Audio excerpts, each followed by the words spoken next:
Hey guys, tonight we're decking the halls in the least festive way imaginable. Christmas in a medieval castle. Not the cozy candlelight and carols version you're picturing.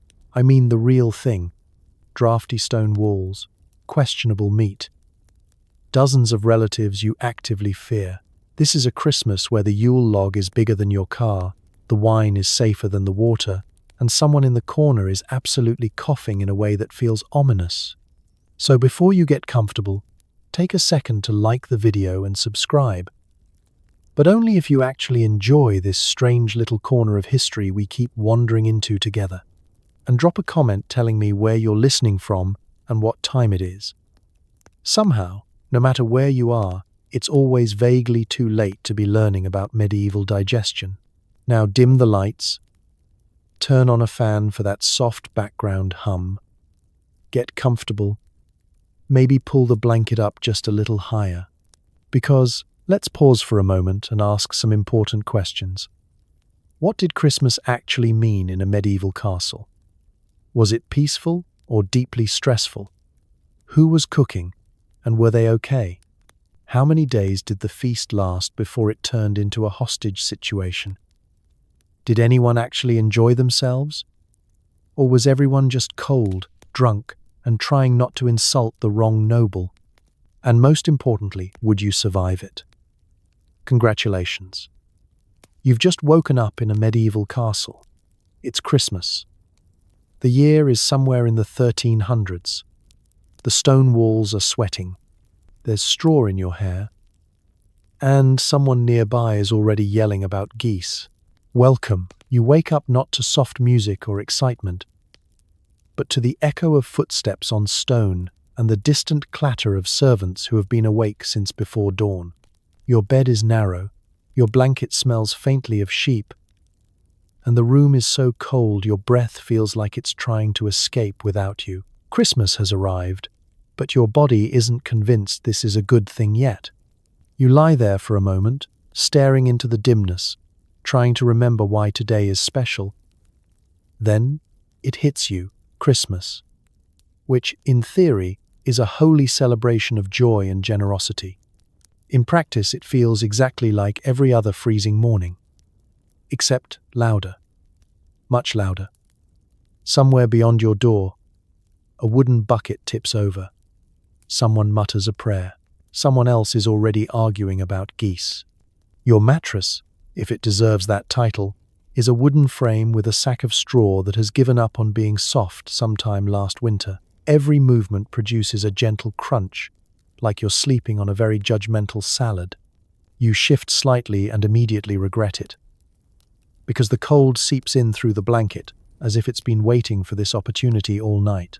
The blanket itself is heavy, coarse, and smells of wool, smoke, and history. Not good history. The kind that scratches. You consider staying still. Very still. Medieval still. But then your toes remind you they exist and are actively freezing. So you sit up, slowly, because standing too fast in the Middle Ages feels like tempting fate. The stone floor greets your feet with all the warmth of a tomb. There are no slippers, there is no rug, there is only endurance. The room around you is dim, lit by a thin grey light, creeping in through a narrow window slit, designed more for arrows than sunlight. The walls are thick stone, impressive to look at, deeply committed to retaining cold. If the castle were a person, it would be the kind that insists it's just naturally chilly while everyone else suffers. You hear movement now. Servants passing in the corridor, their steps quick and purposeful. They've been awake for hours, because Christmas doesn't mean sleeping in when you work in a castle. It means more work. Much more work. Somewhere below, a fire roars to life. And for a brief, hopeful moment, you imagine warmth spreading upward through the stone. It does not.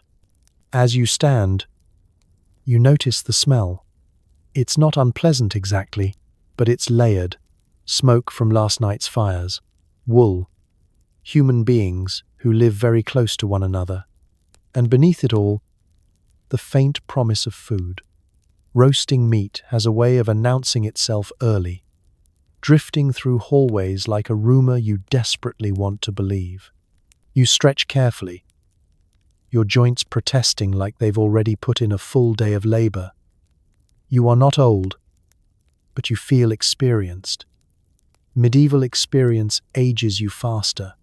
Your back cracks softly, echoing just a bit too loudly in the stone room, and you pause, hoping no one heard that, not because it's embarrassing, but because everything in a castle echoes, and you don't want your spine to start a conversation. Pulling on your clothes is an exercise in patience. The fabric is cold, stiff, and eager to remind you it has never known softness. Layers go on one by one, each adding warmth, but also weight, until you feel like a walking pile of festive laundry. This is your Christmas best. You look exactly as the season intended. Slightly miserable, deeply practical. Outside your door, voices rise. A laugh, a shout. The day is beginning whether you're ready or not. Bells will ring soon. Prayers will be said. Food will appear and disappear at alarming speeds. But for now, this moment is yours.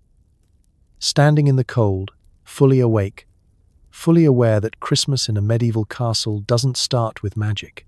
It starts with resolve. You take a breath, visible in the air, and step toward the door. The day is waiting. Let's talk about the building you're in, because it hates you. Castles are made of thick stone, which is excellent for defense and absolutely terrible for warmth. The walls radiate cold, like they're personally offended by the concept of comfort. Somewhere, a fire is burning, but it's doing its best, and that's all anyone can ask. You feel it immediately. The cold isn't dramatic or sharp. It's patient.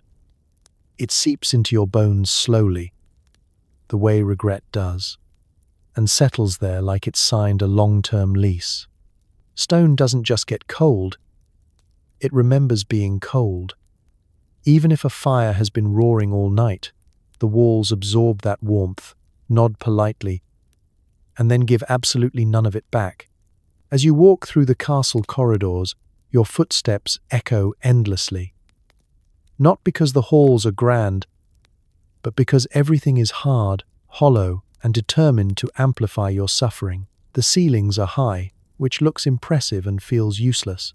Warm air rises, and since you are not floating near the rafters like a festive medieval ghost, none of it benefits you. Drafts appear from nowhere. One moment you're fine, the next a mysterious gust slides down your neck like an icy finger reminding you that windows were not designed with comfort in mind.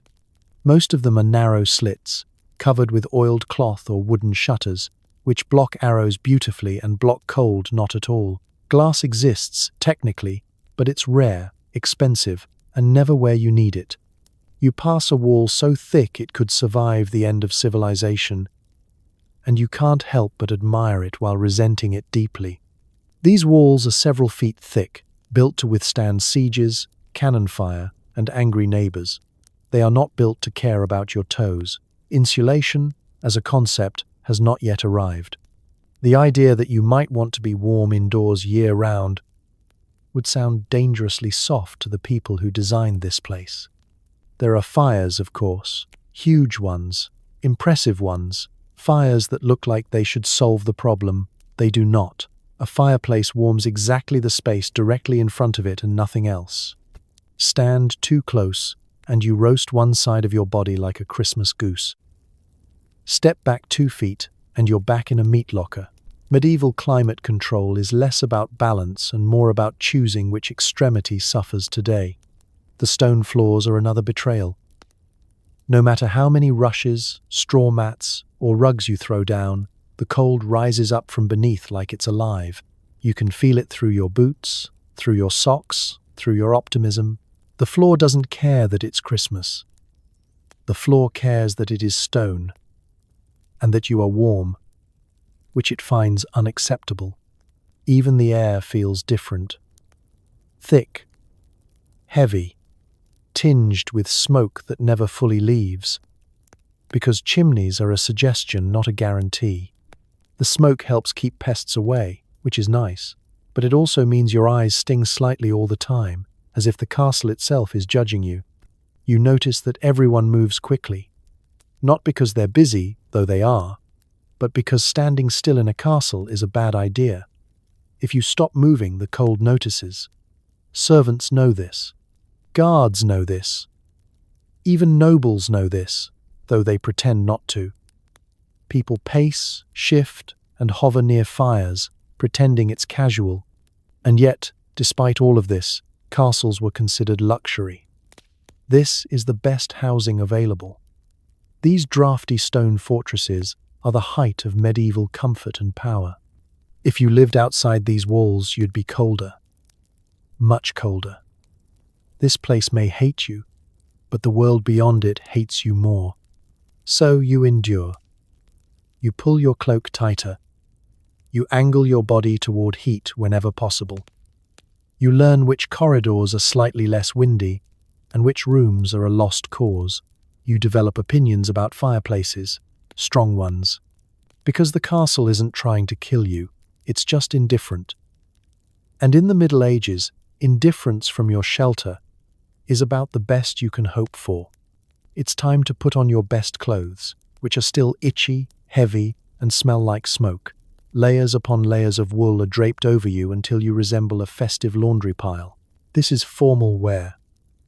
You scratch politely and pretend not to notice the lice, because today is about joy. Dressing in the Middle Ages is not a quick activity. It's a process. A negotiation between your body and the fabrics that clearly resent being worn. The first layer goes on cold, immediately shocking your skin like it's trying to wake you up more aggressively than the church bells ever could. Linen, if you're lucky enough to have it, is thin but stiff, and it does absolutely nothing to protect you from the cold. Its sole purpose seems to be separating you from the wool, which will spend the rest of the day attacking you personally. Then comes the wool, so much wool. Thick, heavy, scratchy wool that traps heat, but also traps every smell it has ever encountered. Smoke from hearth fires, sweat from yesterday, possibly the faint memory of a sheep. You pull it over your head, and for a moment your world narrows to darkness, fabric, and regret. When you emerge, you feel warmer and significantly less comfortable. Each additional layer adds weight. By the time you're done, you feel like you're wearing a very determined blanket that refuses to let you move freely. Bending is a suggestion. Turning too quickly feels risky. Sitting down later will require planning. This is not clothing designed for elegance. It's clothing designed for survival that accidentally wandered into a religious holiday. You adjust a belt or a cord to keep everything from sliding off. Buttons are rare, fasteners are basic, and tailoring is optimistic. Clothes are made to fit a general shape, not you specifically. If something pinches or sags, that's just character. Everyone looks vaguely uncomfortable, and that's how you know you're doing it right. Footwear, if you have it, is equally unforgiving. Shoes are made of leather, thin and stiff, offering little protection from the cold stone floors you'll be standing on for hours. There is no arch support, no cushioning, and no mercy. If you're especially fortunate, you've stuffed some cloth inside them for warmth. If not, your toes are once again left to make their own life choices. As you finish dressing, you catch sight of yourself. Maybe in a polished piece of metal, maybe just by looking down at your own sleeves. You look respectable, you look pious. You look like someone who is ready to stand in church for a very long time without complaining. That's the goal. Christmas is not about comfort, it's about endurance with a festive theme. You scratch again, casually, like it's nothing. Lice are a fact of life, not a personal failing. Everyone has them. Nobles have them. Clergy have them. Even the bishop, standing very still and holy, is probably itchy under those robes. No one talks about it. Scratching too aggressively would be impolite, and today is about appearances. There might be a cloak involved, if the occasion is important enough. Cloaks are dramatic, heavy, and excellent at collecting drafts. You drape it over your shoulders and immediately feel more important and slightly more trapped. The cloak swishes when you move, announcing your presence whether you want it to or not. It's festive, in a medieval way. As you step toward the door, fully dressed now, you feel the weight of the day settle onto you along with the fabric. These clothes will not come off until much later. They will grow warmer, heavier, and more irritating as hours pass, as fires and bodies heat the air, as you eat and drink and sit and stand and sit again. But for now you're ready. Properly layered, properly uncomfortable, dressed for holiness, not happiness. You take a breath, scratch one last time for luck, and step out into Christmas, wrapped head to toe in tradition, wool, and quiet determination. Christmas in a castle means people. So many people. Servants running, nobles shouting instructions, children screaming with unchecked medieval enthusiasm. Somewhere, a dog is barking at a goose that absolutely should not be indoors. Silence will not be part of today's celebration. The sound hits you the moment you step into the corridor. It echoes off stone walls and vaulted ceilings, multiplying itself until every noise feels personal. A single dropped tray becomes a small event. Footsteps turn into thunder. Laughter ricochets down hallways like it's looking for a fight. Castles were built to intimidate invaders, not absorb sound, and today they are doing an excellent job of making sure everyone knows Christmas is happening. Servants move quickly, almost at a jog, because today's workload has doubled overnight. There are more fires to tend, more food to carry, more important people to not upset. You see arms full of bread, jugs of ale sloshing dangerously close to the rim, and baskets containing things that will eventually become dinner if they survive the trip. Someone nearly collides with you, mutters an apology, and disappears around a corner without slowing down. From somewhere deeper in the castle, a noble's voice rises above the rest, issuing instructions with the confidence of someone who has not been awake since dawn. The instructions contradict the ones you heard 10 minutes ago. This will not be addressed. People will simply adjust and hope no one notices. Children dart through the chaos like festive projectiles. They're too excited to walk and too bundled to move gracefully. Their voices are high, sharp, and unstoppable. They slide on stone floors, collide with benches, and reappear moments later laughing like nothing happened. Christmas energy in the Middle Ages is loud, physical, and mildly dangerous. The animals add their own commentary. Dogs bark because they bark at everything. Cats weave between legs, unimpressed. Somewhere, a goose honks indignantly, confused about why it has been invited indoors and deeply unhappy about it. Chickens cluck from a basket they do not trust. Livestock knows something important is happening and does not like it. Every room contributes its own noise. Kitchens roar with clanging pots and shouted instructions. Great halls fill with overlapping conversations as people arrive, greet one another, and immediately begin discussing food. Side chambers hum with quieter activity, prayers, whispered gossip, someone arguing softly about seating arrangements. There is no neutral space. The castle is awake, and it is not interested in lowering its voice. Even the architecture joins in. Doors creak dramatically. Stairs groan under the weight of boots and urgency. Banners flutter slightly in drafts, making soft flapping sounds that somehow add to the sense that nothing is ever truly still here. The castle breathes, and today it breathes loudly. You try to move with purpose, because standing still makes you a target. People bump into you, brush past you, shout greetings or apologies depending on their rank and mood. Eye contact becomes a hazard. If you look too engaged, someone might start a conversation. If you look too idle, someone might give you a task. The noise doesn't fade as the morning goes on. It builds. Bells ring. More people arrive. Fires roar higher. Conversations overlap until words lose meaning and become tone, excitement, stress, anticipation, hunger, all of it mixed together into a festive hum that never quite settles. And yet, beneath the chaos, there's a strange rhythm. Everyone knows what today is. Everyone knows it matters. Even the shouting has purpose. Even the noise feels intentional.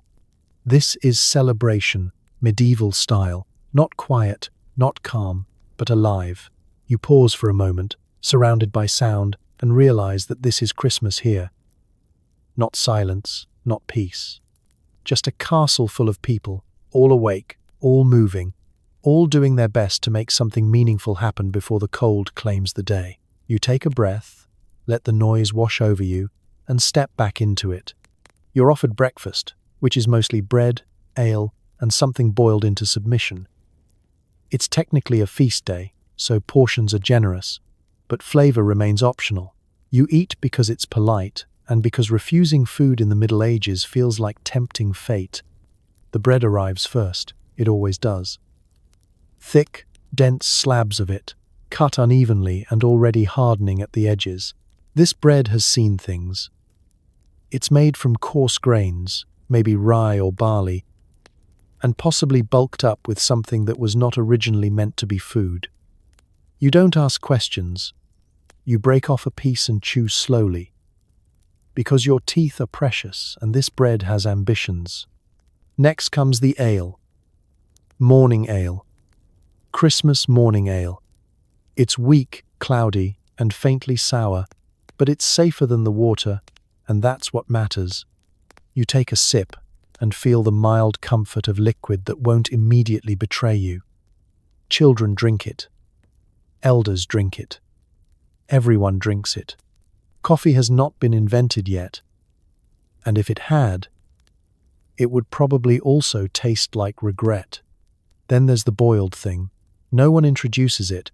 It's ladled into a wooden bowl with confidence and placed in front of you, as if explanation would only complicate matters. It's some kind of porridge or pottage, thick enough to hold a spoon upright if you let it. You lean in and sniff cautiously. It smells warm and vegetal and faintly familiar in the way leftovers always do. This pot has history. It has been simmering for days, possibly longer, with new ingredients added whenever they appeared. Bits of grain, root vegetables, maybe a stray onion, maybe something that used to be a bean. On Christmas, it's dressed up slightly. Perhaps there's a hint of fat on top. A festive gesture. You stir it gently, hoping nothing stirs back. You take a bite. It's hot. Very hot. You wait politely for your mouth to recover, nodding as if this is exactly what you were hoping for. The flavor is there. It exists. It's not offensive, but it's not memorable either. This food is fuel, not pleasure. It's here to keep you standing through church and loud relatives. People around you eat with focus. No one lingers. Breakfast is a functional event. There are bigger meals coming, meals worth saving enthusiasm for. This is about starting the day without fainting. Conversation is minimal, partly because mouths are full and partly because it's too early to form opinions. You notice that portions are larger than usual. Christmas generosity extends even to breakfast, though no one makes a big deal of it. An extra slice of bread here, a fuller bowl there. It's subtle, but it matters. In a world where food is never guaranteed, abundance, even suspicious abundance, is celebrated quietly. Someone nearby makes a comment about how good it is today. You're not sure if they mean it or if it's just tradition to say that on feast days. You nod in agreement. Everyone nods. This is a communal understanding. We are grateful. We are fed. Let's not push it. As you eat, you become aware of your stomach's cautious optimism. It's pleased but wary. Medieval digestion is a gamble, and breakfast sets the tone. You chew thoroughly. You drink ale to help things along. You trust that Christmas food is blessed and therefore less likely to harm you. This is not science. This is hope. When you finish, your bowl is scraped clean with bread, because wasting food is unthinkable. You feel heavier now, warmer, slightly more prepared to face the day. The suspicious breakfast has done its job. You stand, wiping your hands on a cloth that has other priorities, and prepare to move on. Church awaits. Bells will ring. The real feast is still hours away. For now, you've eaten, and in the Middle Ages, that's already a small Christmas miracle. Before any real celebrating can begin, you're heading to church. Everyone is. Cold, hungry, stiff from stone floors, you shuffle in to stand through a long service conducted entirely in Latin you do not understand. This is festive discipline. God is watching, and he expects attendance. The bells start before you're ready. They always do. Loud, relentless, echoing across the castle grounds, like a reminder that personal comfort is not part of the spiritual journey. Each toll vibrates through your chest and into your already sore joints. There's no snoozing it, no pretending you didn't hear it. When the bells ring, you go. You join the slow procession toward the chapel. Bundled in wool, cloaks pulled tight, breath puffing in pale clouds. Everyone moves carefully, not out of reverence, but because slipping on icy stone steps on Christmas morning would be deeply embarrassing and possibly fatal. The path is worn smooth from centuries of obedience. The chapel itself is beautiful in the way cold things often are. Tall stone arches stretch upward, candles flicker bravely against the dark, and stained glass filters weak winter light into somber colors. It's impressive, it's sacred, it's also absolutely freezing. The air inside is barely warmer than outside, and you immediately regret every life choice that led you here. There are no pews for most people. Standing is expected. Kneeling happens often. Your legs already know this is going to be a long morning. You shift your weight from foot to foot, trying to find a position that doesn't make your knees feel like they're being slowly negotiated out of existence. The service begins, and Latin fills the space. Long, flowing sentences rise and fall in a rhythm that sounds important, even if the meaning sails comfortably over your head. You catch familiar moments, prayers you've memorized phonetically, responses you know when to repeat. You say them confidently, hoping God appreciates enthusiasm over accuracy. Incense drifts through the air, thick and smoky, mixing with the smell of damp wool and human patience. It's meant to be holy. It also makes your eyes water. You blink, sniff, and remind yourself that suffering is kind of the point. Christmas joy comes later. First, endurance. Around you, people fidget subtly. A child shifts too much and earns a quiet correction. Someone coughs and tries to make it sound respectful. A noble stands very still, because nobles are excellent at standing very still while being uncomfortable. You follow their example, because copying powerful people feels safe. The priest's voice echoes, amplified by stone walls designed to carry sound and guilt equally well. Sermons are long, because today matters. This is the most important day of the year, spiritually speaking. Every word is delivered with gravity, even if no one listening could summarize it afterward. Time stretches. Your feet go numb. Your stomach, which was cautiously satisfied at breakfast, begins thinking ahead to the feast and feeling impatient. You ignore it. This is not the moment for hunger. This is the moment for devotion, or at least the appearance of it. There are moments of beauty. the candlelight, the singing, the shared silence when everyone bows their heads together. Even if you don't understand the words, you understand the feeling. This matters. It connects you to everyone around you, to everyone who has stood here before, cold and obedient and hopeful. When the service finally draws to a close, there's a collective sense of relief that no one acknowledges out loud. You file out slowly, muscles stiff, joints complaining, faith officially demonstrated for the day. You've done it. You've shown up. God has seen you. Christmas can proceed. You step back into the cold, bells fading behind you, and allow yourself a small, private thought. At least the food is coming. Leaving church, you're reminded that winter does not care about holidays. The wind cuts straight through your cloak like it's been personally trained for this moment. You fantasize briefly about fireplaces that actually heat entire rooms, then feel ashamed for such dangerous thoughts. The cold hits harder now, partly because you've been standing still for so long, and partly because winter enjoys timing. The chapel door opens, and a sharp blast of air sweeps in, slicing through the lingering incense and any illusion that warmth exists in the world. You pull your cloak tighter, which helps emotionally, if not physically. The path back to the castle is familiar but unforgiving. Stone underfoot is slick with frost, worn smooth by centuries of obedient footsteps. You walk carefully, because falling on Christmas would be memorable for all the wrong reasons. Around you, people shuffle, heads down, shoulders hunched, moving as a single, slow organism dedicated entirely to getting back inside. The wind doesn't just blow, it sneaks. It finds gaps you didn't know existed, around your neck, down your sleeves, through seams that have survived wars but cannot survive December. Each gust feels personal.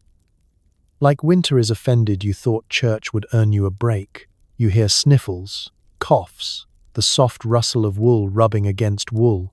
No one talks much. Conversation would require opening your mouth, and that feels risky. Breathing through your nose is a deliberate act now.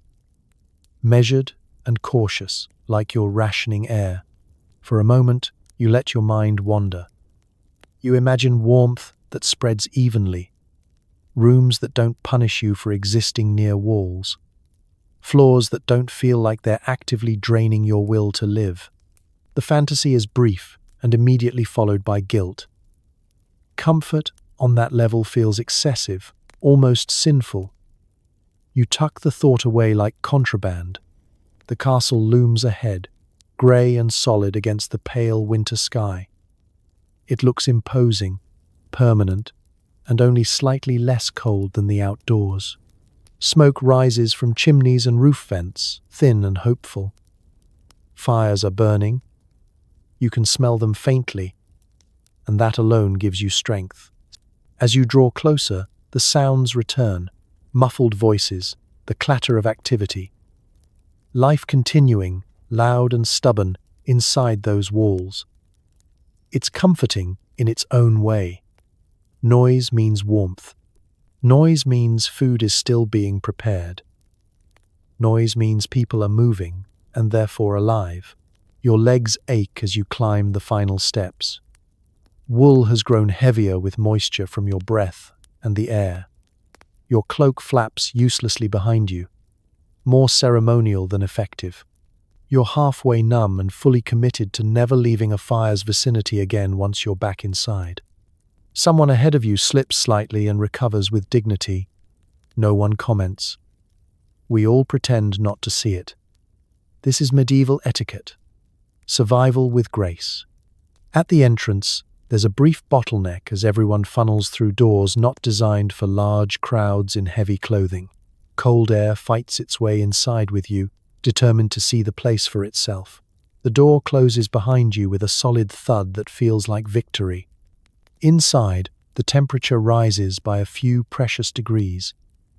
Not enough to relax, but enough to feel like a reward. Your fingers tingle painfully as warmth returns. It's uncomfortable, but it means circulation still exists, which feels like a win.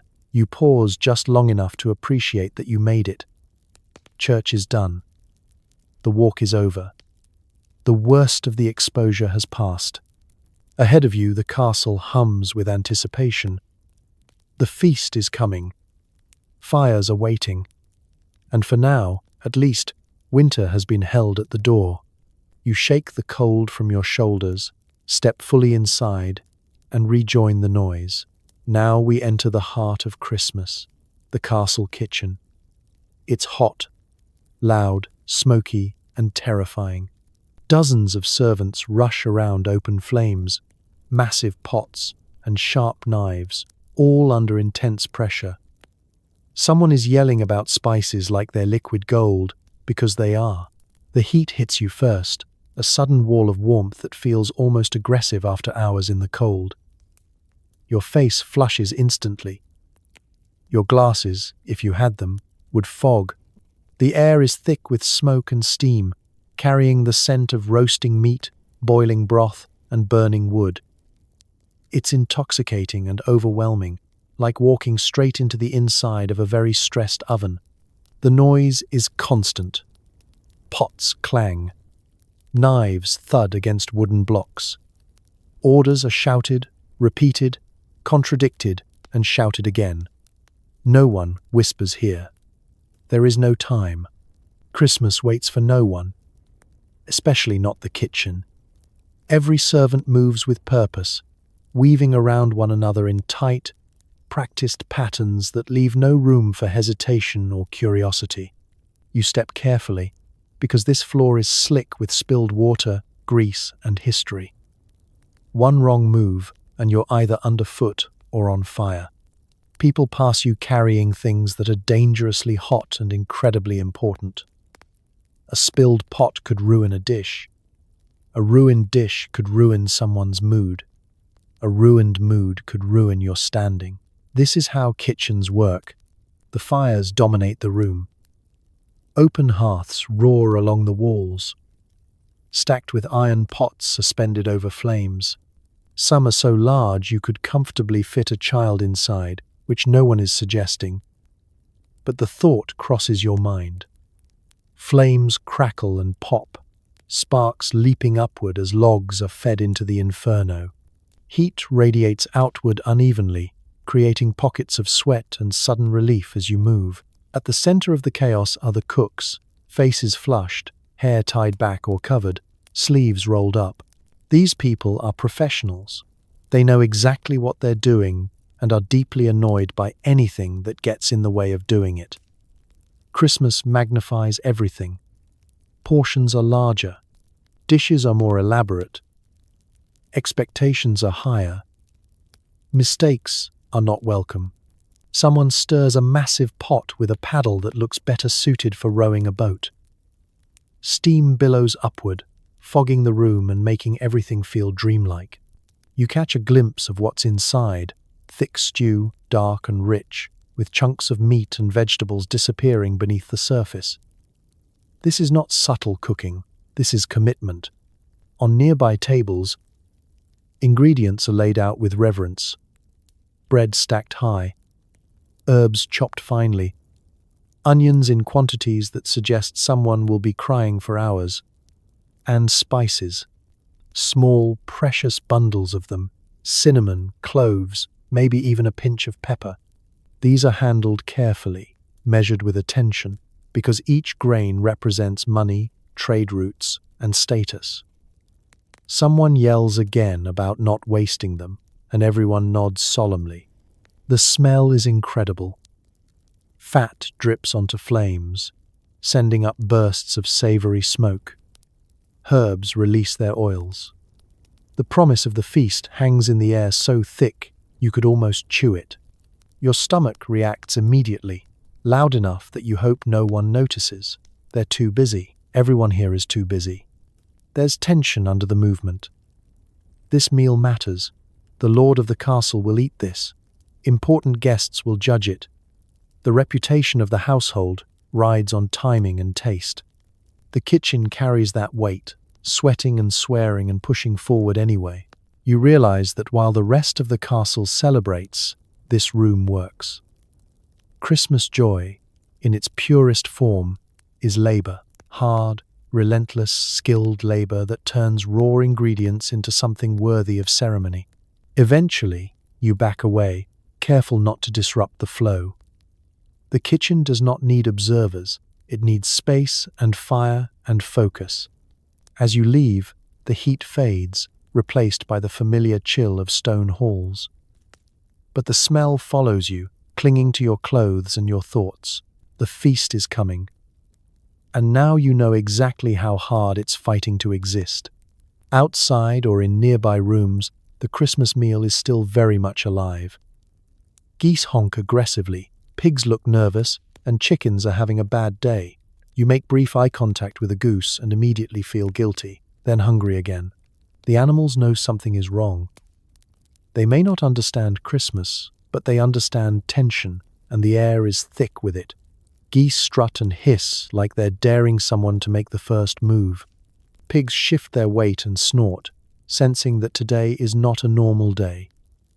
Chickens flap in tight enclosures, offended by everything and everyone. These animals aren't hidden away neatly. They're close, very close. Medieval kitchens don't have a comfortable separation between food preparation and food existence. You can hear them from the corridors, smell them mingling with smoke and straw, and occasionally step around them when someone has temporarily parked a goose somewhere inconvenient. The goose you lock eyes with is large, white, and deeply judgmental. It honks loudly, as if protesting the entire concept of Christmas. You avert your gaze, because staring feels rude under the circumstances. Still, the image sticks with you. This goose has no idea it's about to become the centerpiece of the feast, or maybe it does, and that's why it's so angry. Pigs are kept nearby for convenience and warmth, their breath steaming in the cold air. They're practical animals, heavy and quiet, but today even they seem unsettled. A pig meets your gaze briefly, then looks away like it doesn't want to make this weird. You appreciate that. Chickens are everywhere. In baskets. In crates. Sometimes loose. Because chickens respect no boundaries. They cluck indignantly, feathers ruffled, occasionally pecking at stray bits of straw or each other. This is, by all accounts, a bad day to be a chicken. There's a strange emotional moment here. You recognize these animals. They've been part of the castle for months, maybe years. You've seen them fed, herded, occasionally escape.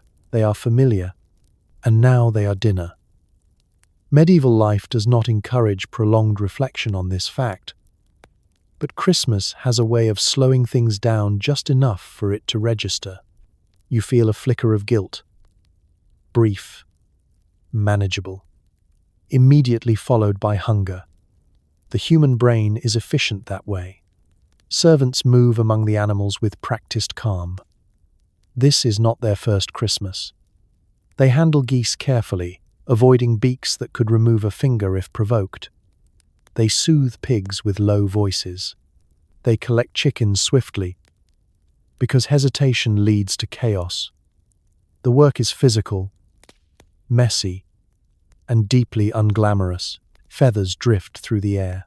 Straw crunches underfoot. The smell is strong and unmistakable. Animal warmth, earth, and inevitability. This is where food begins, long before it's plated and praised. You step back slightly, giving space. This part of Christmas isn't meant for lingering. It's a reminder of where abundance comes from in a world without distance from your dinner. There's no grocery store, no packaging, no polite separation. What you eat, you face. And yet, there's also gratitude here. These animals represent survival. They are wealth, celebration, and the promise of warmth in the form of calories. On Christmas, they are offered up with intention, not waste. Everything will be used. Nothing will be taken lightly. The goose honks again, louder this time. You sigh, quietly apologetic, then immediately imagine it roasted, skin crisped, fat rendered, served with bread and herbs. The guilt fades. Hunger wins. You turn away as the work continues, the sounds following you down the corridor. Honks, clucks, snorts, and human voices blending into a strange, seasonal soundtrack. The feast is still alive, but not for long. And everyone, animals included, seems to know it. As cooking continues, the smell spreads everywhere. Meat, fat, smoke, herbs, it's overwhelming in the best and worst ways. Your stomach starts making decisions without consulting you. Everyone suddenly becomes very patient about waiting, which is not their normal personality. It begins subtly, almost politely, a faint richness in the air, easy to ignore if you try. Then it grows. It creeps through corridors, climbs stairwells, and settles into rooms like it owns the place. The castle, which normally smells like cold stone, smoke, and damp wool, is transformed into something dangerously hopeful. The scent of roasting meat is the loudest. It's deep and savory, carried on warm air drifting out from the kitchens. Fat drips onto flames somewhere below, sending up bursts of smell so powerful they feel physical. You pause mid-step without realizing it, inhaling deeply like someone who hasn't eaten properly in weeks, which, to be fair, you haven't. Herbs follow close behind: rosemary, sage, things that grow slowly and are used carefully. Their sharp green scent cuts through the heaviness of the meat, reminding everyone that this is a special day. Someone invested thought and resources into this. Someone planned ahead. That alone feels festive. Smoke lingers in the background, as it always does, but today it's different. Instead of just stinging your eyes and clinging to your clothes, it carries promise. This is celebratory smoke, purposeful smoke, the kind you forgive for existing. Your stomach responds immediately and without dignity. A low, unmistakable sound escapes it, and you glance around, hoping no one heard. They did. They just pretend they didn't, because their stomachs are doing the same thing. Hunger is contagious, and the smell has infected everyone. People start hovering, not obviously, casually, lingering near doorways, pretending to admire tapestries or discuss nothing in particular, all while subtly angling themselves closer to the source of the smell. This is strategic positioning. No one wants to be far away when the call to eat finally comes. Conversations slow down. Tempers soften. Even the most irritable nobles become oddly agreeable. Hunger has united everyone in a fragile truce. Disagreements can wait. Seating disputes can wait. Right now, the smell has convinced everyone that patience is a virtue worth practicing. The castle air grows warmer as fires rage on. Heat and scent mix, wrapping around you like an invisible blanket. It's almost comforting, almost just enough to remind you what comfort feels like without fully delivering it. This is medieval anticipation, stretched thin. Servants pass by carrying covered dishes, and every head turns, every single one. You catch glimpses of steam escaping from beneath lids, and it feels personal. Someone drops a hint about how much longer it will be, and that information spreads faster than any official announcement. The smell reaches places it has no business being. Bedrooms, chapels, storage rooms. Even the coldest corners of the castle are no longer safe from it. It settles into your clothes, your hair, your thoughts. You will dream of this smell later. You already know that. Time becomes strange. Minutes feel longer. Bells feel quieter. Everything not related to eating fades slightly into the background. This is the power of a feast in a world where food is work, risk, and survival. Smell is memory here. Smell is reward. You notice people breathing differently, deeper, slower, like they're trying to savor the air itself. Children stop running and start asking questions. Adults stop answering honestly. Everyone knows better than to promise food before it's ready. And still, you wait. The smell grows richer, heavier, almost teasing now. It's no longer a preview, it's an announcement. Christmas is coming to the table, whether you're ready or not. You swallow, adjust your cloak, and try to look composed.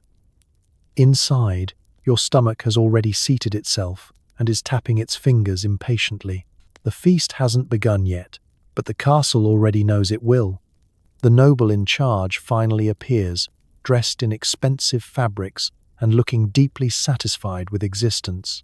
This person has been warm all morning. Their presence signals that the feast is getting closer, and everyone subtly adjusts their behavior to survive socially. You feel it before you see them. The shift in the room. Conversations soften mid-sentence. Servants straighten just a little faster. Someone clears their throat, like it's suddenly part of their job description.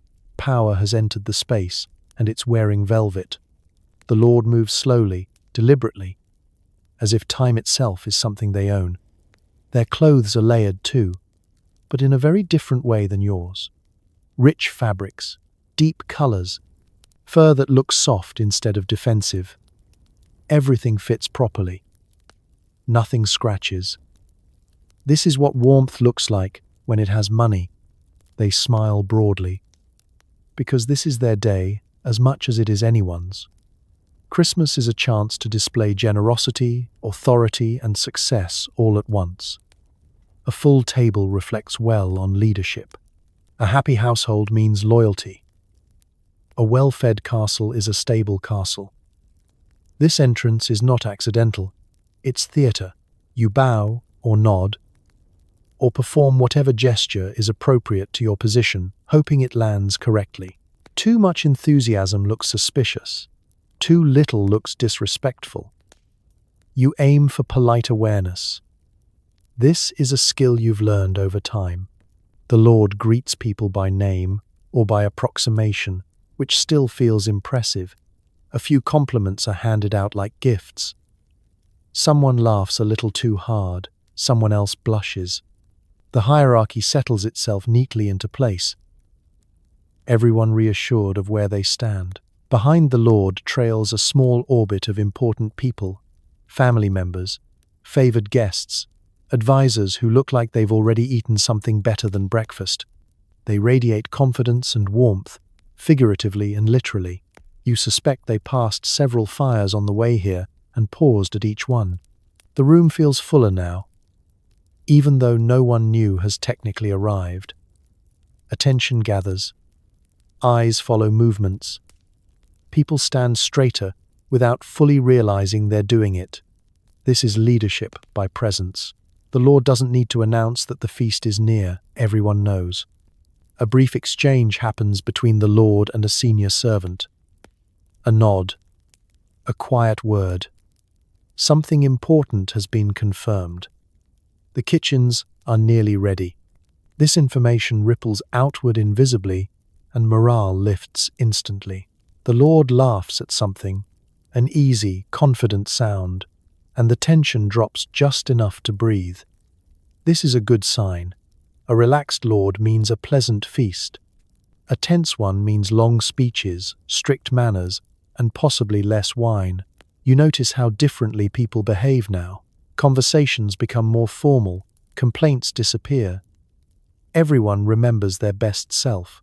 This is survival through politeness. Christmas cheer, filtered through social awareness. The Lord gestures broadly, acknowledging the room, and thanks everyone for attending church, for their hard work, for being part of the household. The words are familiar, expected, but still appreciated. Recognition matters, especially on days like this. There's no official announcement yet, no call to sit, but the energy has changed. This is the moment between preparation and reward, the final stretch. You feel it in your posture, in the way you stop pacing and start waiting. The feast is no longer theoretical, it's imminent. The Lord takes their place, still standing, still smiling, and the room holds steady around them. Christmas is about to move from smell to reality. Where you sit at the Christmas feast matters more than you'd like. Rank determines everything.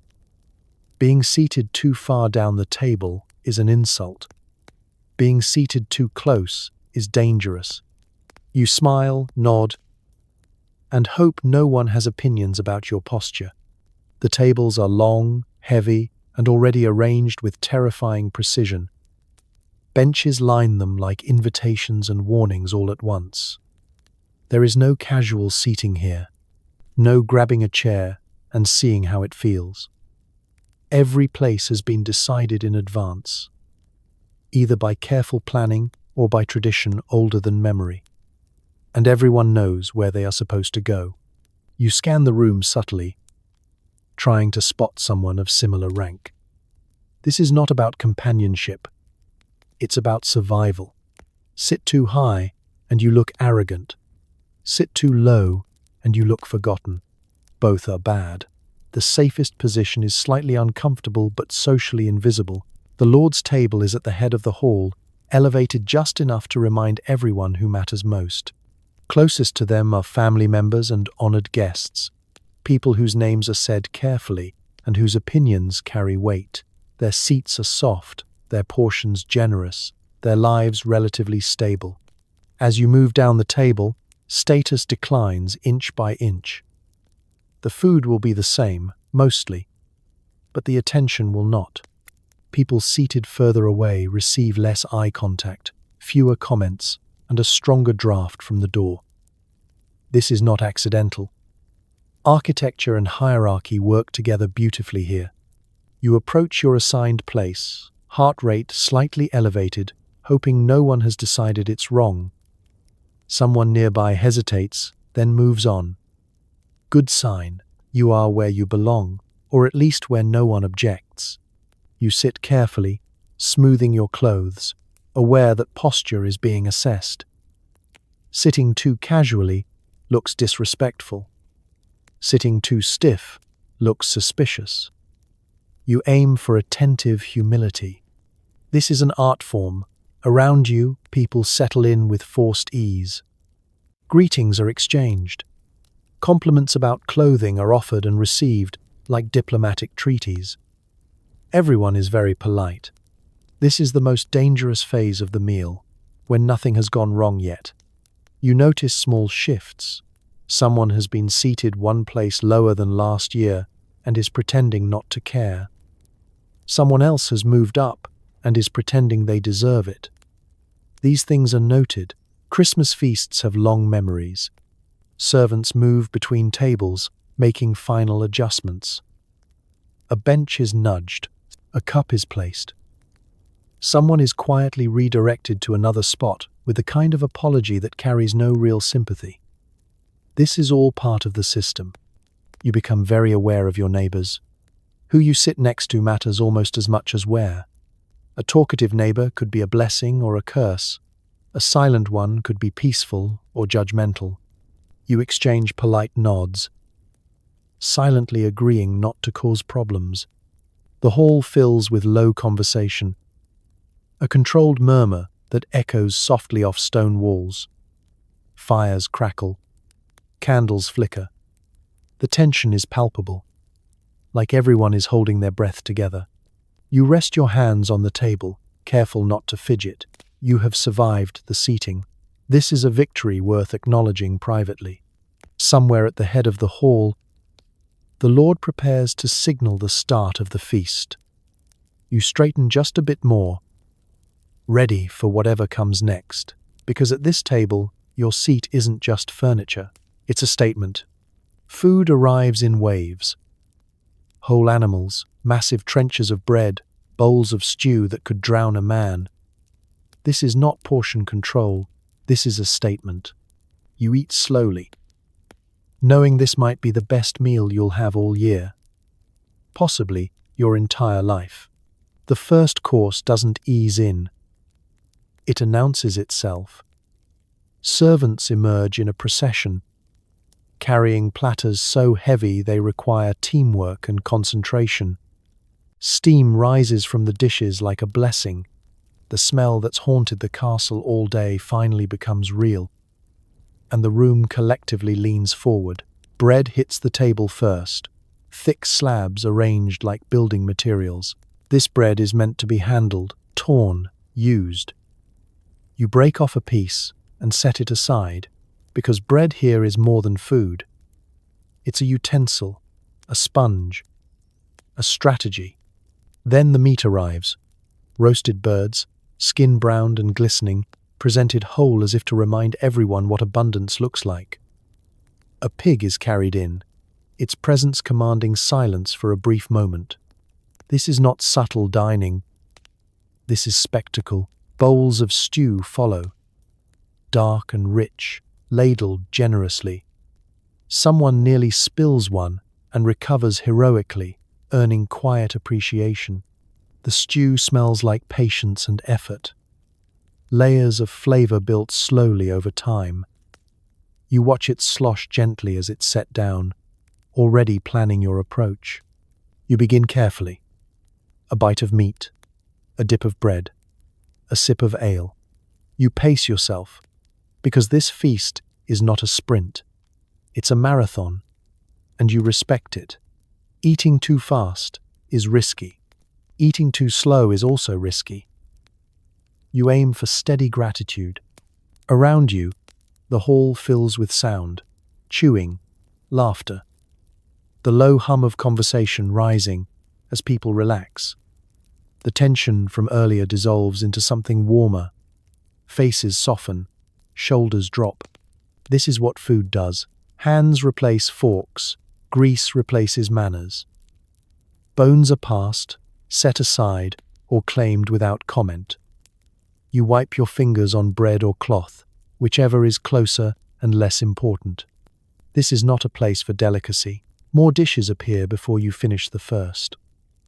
Someone laughs in disbelief. Someone murmurs a prayer of thanks that sounds very sincere.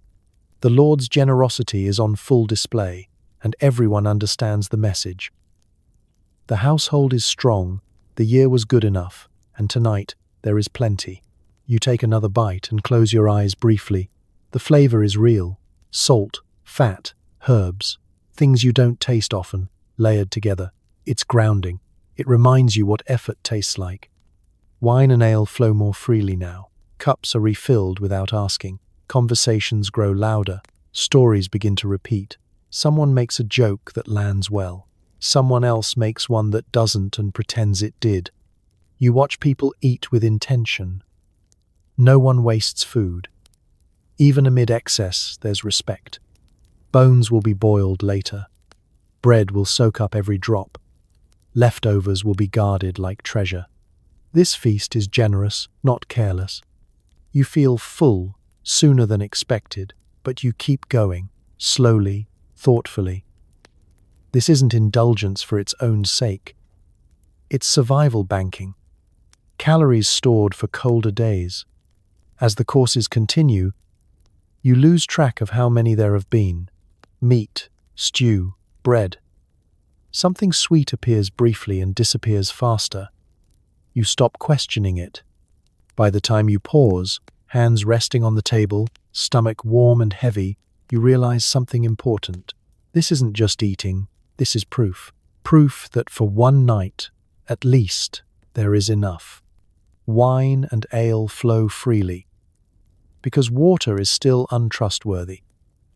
Everyone drinks, including people who should not be making decisions anymore. Laughter gets louder, stories get worse, and someone is definitely going to regret a comment made before sunset. The cups appear almost immediately, set down with the confidence of something essential.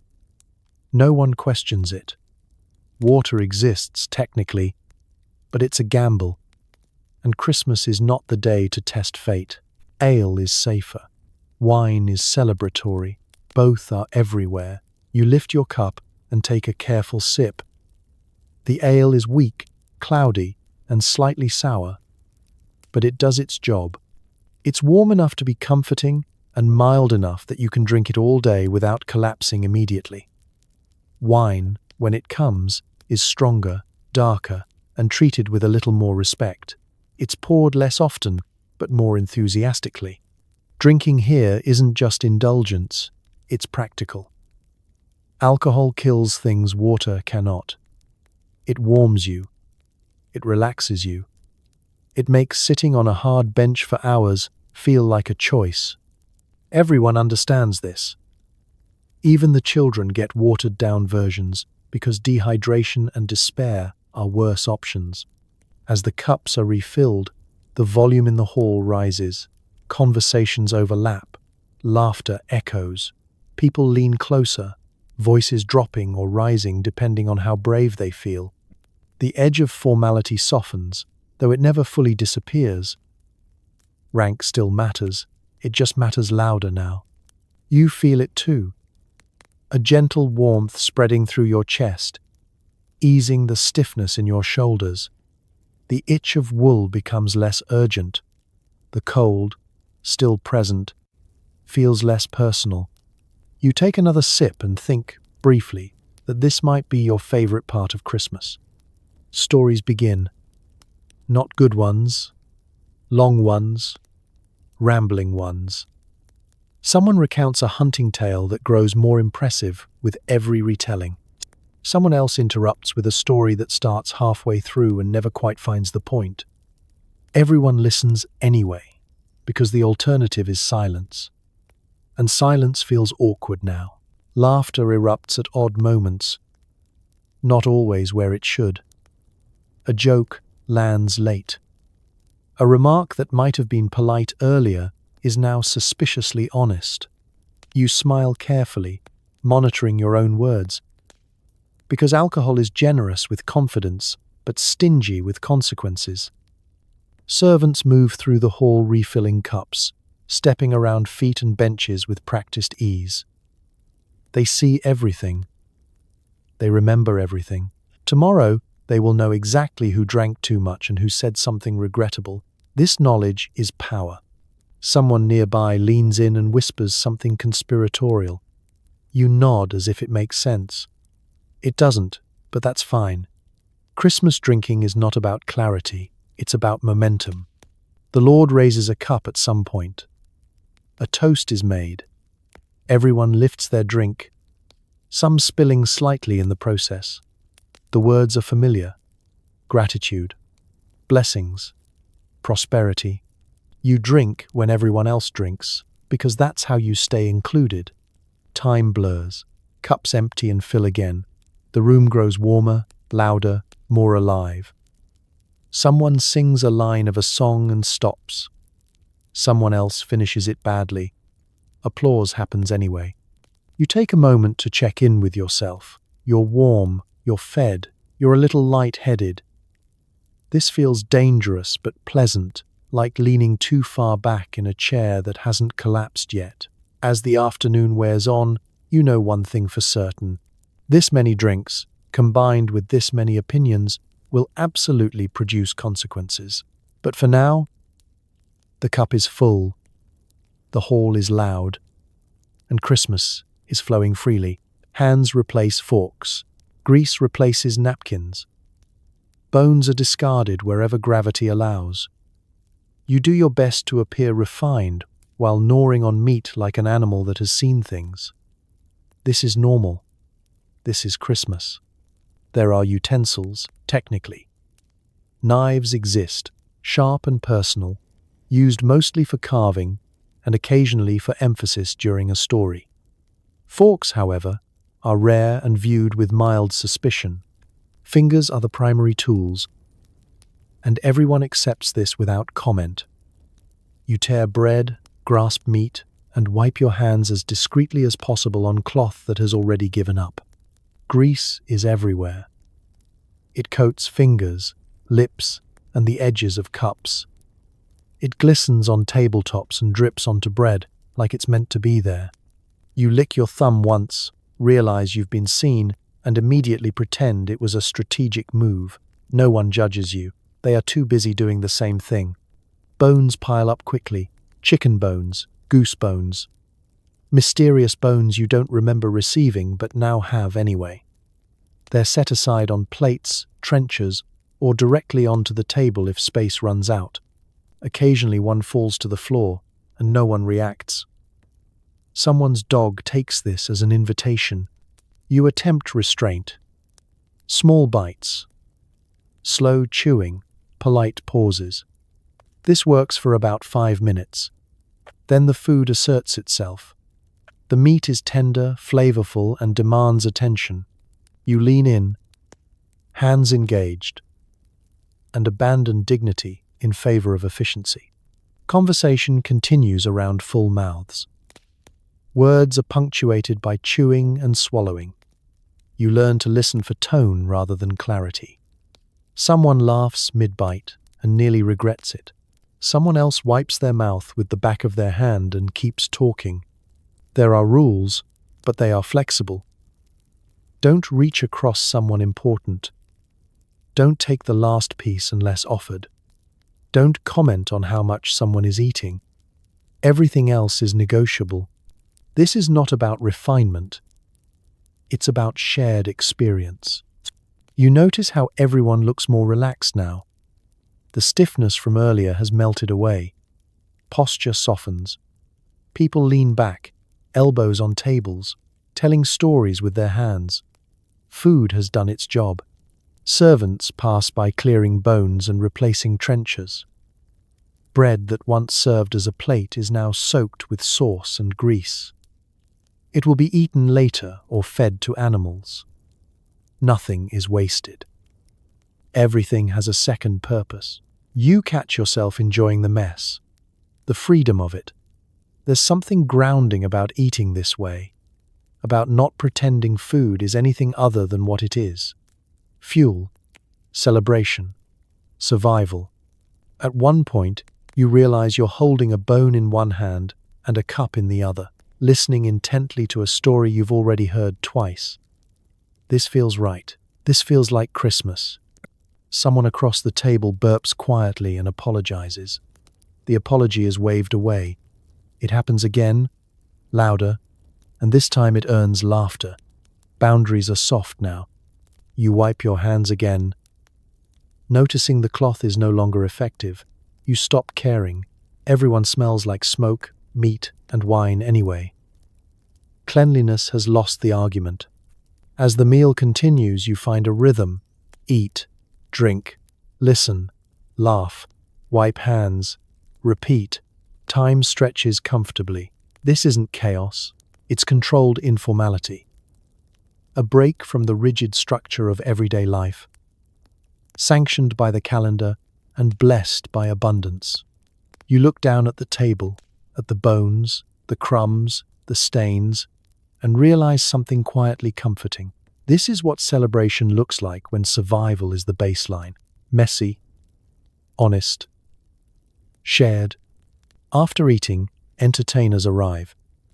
Musicians, jesters, maybe an acrobat who should not be doing that on stone floors. The jokes are loud, physical, and occasionally aimed at someone important. Everyone laughs just a little too hard, just in case. The shift happens quickly. Plates are cleared, bones vanish, cups are refilled, and suddenly the great hall is no longer about eating, it's about watching. Chairs scrape, people turn. The fires crackle a little louder, as if they know it's showtime. The musicians enter first. Fiddles, drums, flutes, instruments that sound cheerful, even when played aggressively.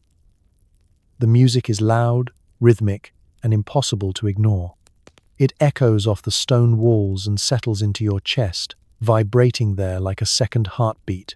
You tap your foot without realizing it, then stop, because you're not sure if foot tapping is acceptable at your rank. Then comes the jester. They burst into the room with the confidence of someone who knows they're protected by tradition and timing. Their clothes are bright, mismatched, and deliberately ridiculous. Bells jingle when they move, ensuring no one can ignore them even if they desperately want to. This person's job is to be unhinged in a room full of powerful people, and somehow survive. The jokes begin immediately. Physical humor first, falls that are almost real, exaggerated gestures, faces pulled into shapes you didn't know faces could make. Laughter ripples through the hall, relieved and enthusiastic. Safe jokes, warm-up jokes. Then the commentary starts. The jester begins poking gently at the room, at the food, at the weather, at how long church was. People laugh, nodding knowingly. This feels good. This feels communal. You relax slightly, letting the sound wash over you. Then the jokes sharpen. A comment about a noble's appetite. A playful jab at someone's fashion choices. The laughter gets louder, faster. Everyone glances quickly at the target, then back to the jester, gauging reactions. The jester bows, grins, moves on just in time. Perfect timing. Survival timing. You realize this is dangerous work, because sometimes the jokes land too close. A reference to a failed harvest. A hint about a family rivalry. A line that skims the edge of truth, and then leaps over it. The room freezes for half a second, then erupts into laughter that feels a little forced. This is the sound of people choosing joy over consequences. The acrobat appears next, because of course there's an acrobat. They stretch dramatically, eyeing the stone floor like it's an enemy they've fought before. The crowd watches with a mix of admiration and concern. One slip here isn't embarrassing, it's permanent. They leap, they tumble, they land too close to the fire. Someone gasps, someone laughs. The acrobat bows deeply, alive, and the hall applauds with genuine relief. You clap harder than necessary, grateful not to be doing that job. Music picks up again, faster now. Someone starts clapping along. Someone else hums badly. A few brave souls sway where they sit. Dancing will come later, once enough wine has erased self-awareness. The jokes continue, growing bolder as the room grows warmer. The jester circles back to the lord of the castle, delivering a line that balances perfectly between flattering and alarming. The lord laughs. Everyone laughs louder. Crisis averted. You notice how carefully the entertainers watch the room. They read faces. They adjust instantly. This isn't random chaos, it's skilled navigation. Humor as diplomacy. Entertainment as tightrope walking. By now, your cheeks hurt from smiling. The noise is constant. Laughter. Music. Applause. Someone drops a cup and it becomes part of the rhythm. The castle feels alive in a different way now. Less formal. More unpredictable. You lean back slightly, feeling the bench beneath you, the fire's warmth at your side, the hum of voices around you. This part of Christmas is exhilarating and exhausting. Joy with sharp edges. As the entertainers bow and move on, you exhale without realizing you were holding your breath. That was fun, that was dangerous, and somehow everyone survived. As the day wears on, games begin. Dice, cards, bets made with coins or favors. Someone loses badly, someone else wins too much. Tension simmers beneath the cheer, because Christmas joy does not cancel grudges. The games don't start officially. They just happen. Someone produces dice from a pouch, like it's a perfectly normal thing to carry at all times. Someone else clears a small space on the table, pushing aside cups and crumbs with the confidence of a person who has done this before. A few coins appear, then a few more, and just like that, Christmas becomes competitive. Dice are the loudest. They clatter across wooden tables and stone floors, bouncing unpredictably, drawing small crowds wherever they land. Everyone leans in to see the result, because luck is fascinating and deeply personal. You watch people cheer or groan based on numbers that would mean nothing on any other day. Cards follow. Simple decks, well-worn, corners soft from use. The rules vary depending on who's playing and how sober they are. No one seems to agree on them completely, but that doesn't stop anyone. Winning is more important than consistency. You're invited to join a game. You hesitate because hesitation feels wise, but refusing also feels risky. You sit, placing a small coin on the table, just enough to show interest without commitment. This feels like a good balance. At first it's light-hearted, small stakes, laughing losses, friendly teasing. You lose a round and shrug it off with a smile. Because today is about joy. You win a round and try not to look too pleased. Balance is key. As the afternoon stretches on, the tone shifts. The wine has done its work. The coins stack higher, bets expand beyond money, promises, favors, boasts. Someone wagers something they probably shouldn't. The table gets quieter, focus sharpening. You notice how people react to losing. Some laugh it off. Some go very still. Some start talking faster, as if words might change the outcome next time. This is not just a game anymore. This is pride with dice. Someone wins several rounds in a row. Too many. Their pile of coins grows impressively. The smiles around the table thin slightly. Congratulations are offered, but they sound strained. Winning too much is its own kind of danger. Nearby, another game dissolves into an argument over rules that definitely existed 5 minutes ago. Voices rise, then lower again when someone important walks by. The argument pauses, unresolved, waiting for a better moment. You feel the tension under the cheer now. Christmas warmth can only cover so much. Old rivalries don't disappear just because the calendar says so. They just sit quietly, sipping wine, waiting for a bad roll. Someone suggests upping the stakes. Someone else agrees too quickly. You consider leaving. This feels like a moment where good decisions become optional. You lose again, and this time it stings, not because of the coin, but because of the way the winner looks at you, just a little too pleased. You smile anyway. This is not the place to escalate. Around you, laughter continues, but it's sharper now. Jokes land with edges. Compliments carry subtext. The games are still fun, technically, but they're also revealing things people usually keep hidden. Eventually, you stand, citing the need for more wine or a better seat or air. No one argues. The game continues without you, intensity rising as you step away. From a distance, you watch the dice roll again. Cheers. Groans. Someone slaps the table. Someone else goes quiet. Christmas games are meant to entertain, and they do, but they also remind everyone of something important. Luck changes. People remember.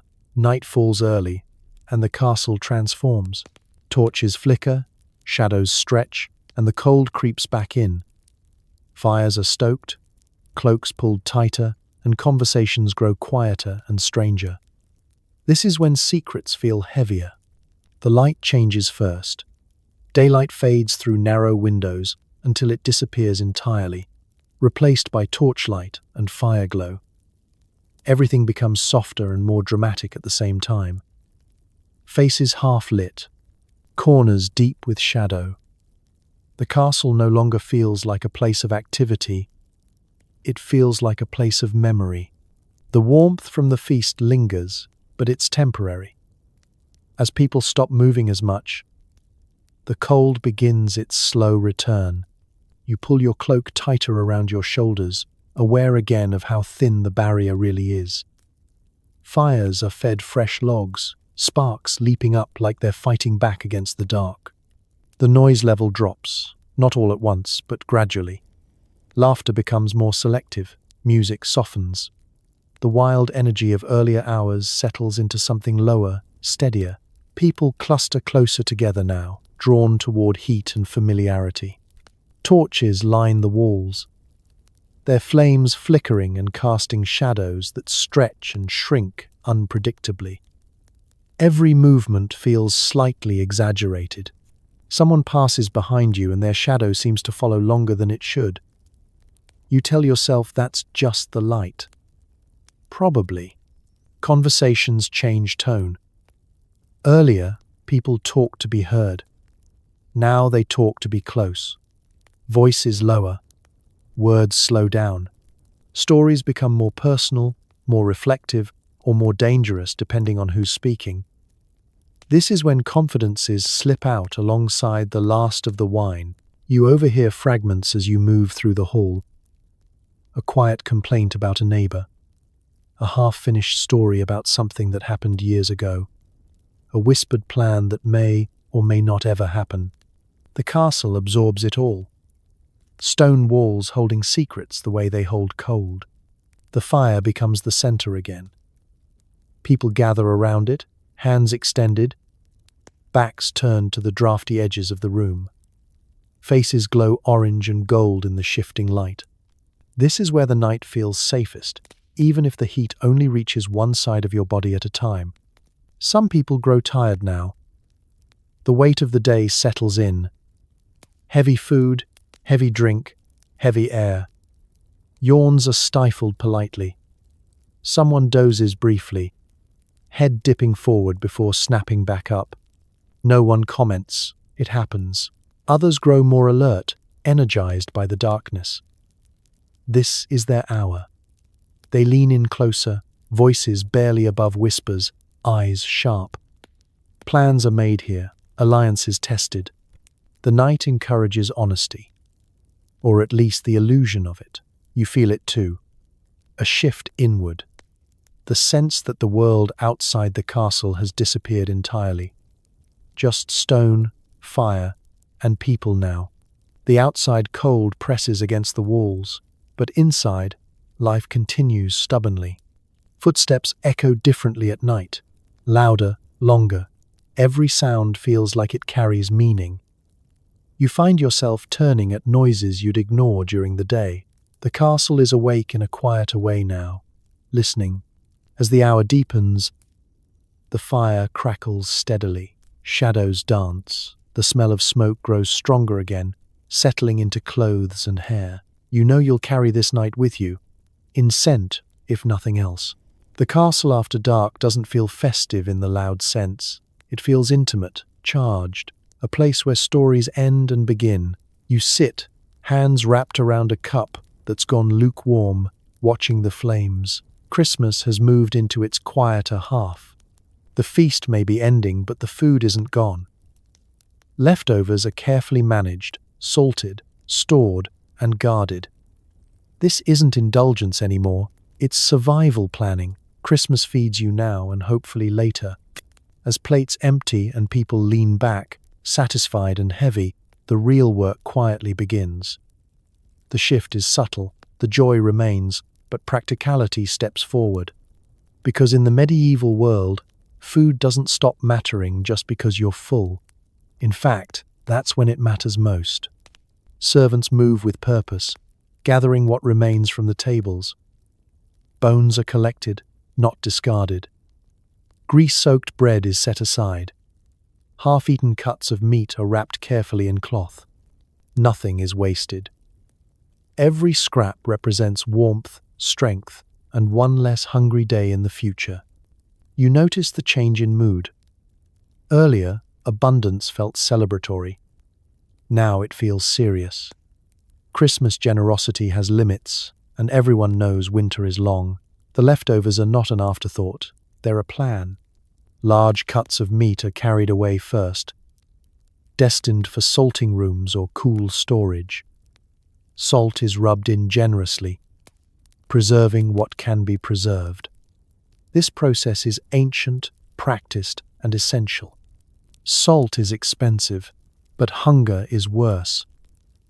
Watching meat get packed away feels oddly reassuring, like money being put into a savings chest. Fat is prized, rendered, skimmed, saved. Fat means calories. Fat means cooking later. Fat means survival when bread and porridge are all that remain. You watch someone carefully pour warm fat into a container, treating it with more respect than gold. Even bones matter. They will be boiled again and again, coaxed into giving up every last bit of nourishment. Broth stretches meals.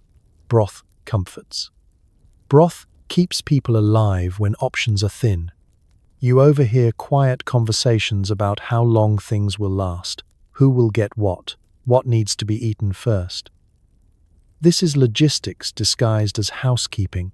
Everyone participates, even if only by staying out of the way. Children are gently shooed aside, reminded not to touch.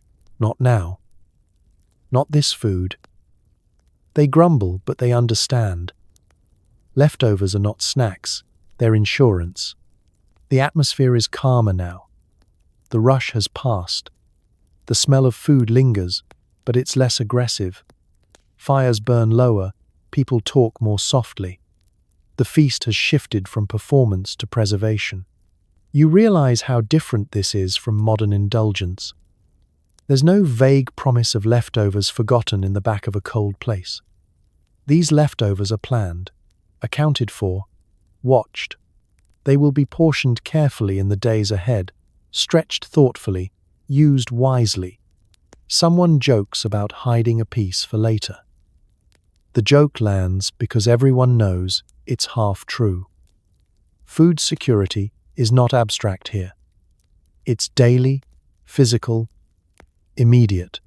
As the hall empties, you feel a strange comfort knowing the food hasn't vanished. Christmas doesn't end when the table clears. It lingers, salted and stored, waiting for colder days. This feast wasn't just about joy. It was about preparation. You pull your cloak tighter, watching the last tray disappear into storage, and think quietly to yourself that this might be the most important part of the celebration, because winter is patient. And tonight, you are ready. While nobles relax, servants keep working. Cleaning, carrying, repairing the damage done by celebration. Their Christmas is quieter, later, and much shorter. You notice them briefly, then the fire distracts you.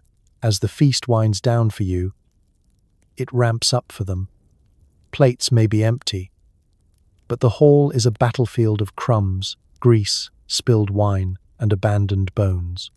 Servants move through it all with practiced efficiency, stepping carefully around benches and sleeping dogs, gathering what remains of the celebration piece by piece. They don't sit, not yet. They don't linger near the fire.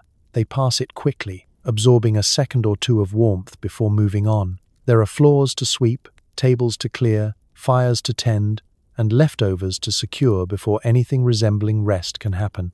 You watch one servant lift a stack of heavy trenchers without complaint, arms already tired from a day that started long before sunrise. Another wipes down a table with a cloth that has lost all hope of being clean. Someone kneels to scrub a spot of spilled stew from the stone floor, because grease left overnight becomes a problem tomorrow. Their Christmas is measured in tasks. Finish this, carry that. Don't drop anything, don't get in the way, don't stop moving too long. Celebration happens around them, not for them. You realize that many of them haven't eaten properly yet. Not like you have. They've grabbed bites when they could. Bread crusts, a sip of ale, a scrap of meat passed quietly from the kitchen. Their feast comes later. After the important people are done being important, they work mostly in silence now, because the hall has quieted and voices carry. Their movements are quick but controlled. They know the rhythm of this place intimately. They know where drafts hit hardest, where spills happen most often, where people forget things. One servant pauses briefly near the fire, hands extended just long enough to take the edge off the cold. Another murmurs something to them, a comment you can't quite hear. They smile, quickly, privately, and then move on. That smile feels like Christmas. There's damage to assess. A bench loosened by too much enthusiasm. A goblet bent out of shape. A tapestry brushed by smoke. These things matter. Tomorrow will come, and the castle must look like it survived the night with dignity intact. You feel a flicker of guilt. Brief. Uncomfortable. You consider offering help, then immediately realize how strange that would be. This is the order of things. Not because it's fair, but because it's established. The fire pulls your attention back. It always does. Warmth is persuasive. You sit, wrapped in wool, watching the servants work in the background of your comfort. You tell yourself they'll have their moment later. And they will. Just not now. Later, when the hall is empty and the fires burn lower, they'll eat. Together. Quickly. Laugh quietly. Share what's left. Their Christmas will be practical and brief, but real. For now, they move through the aftermath, restoring order so the celebration can be remembered fondly.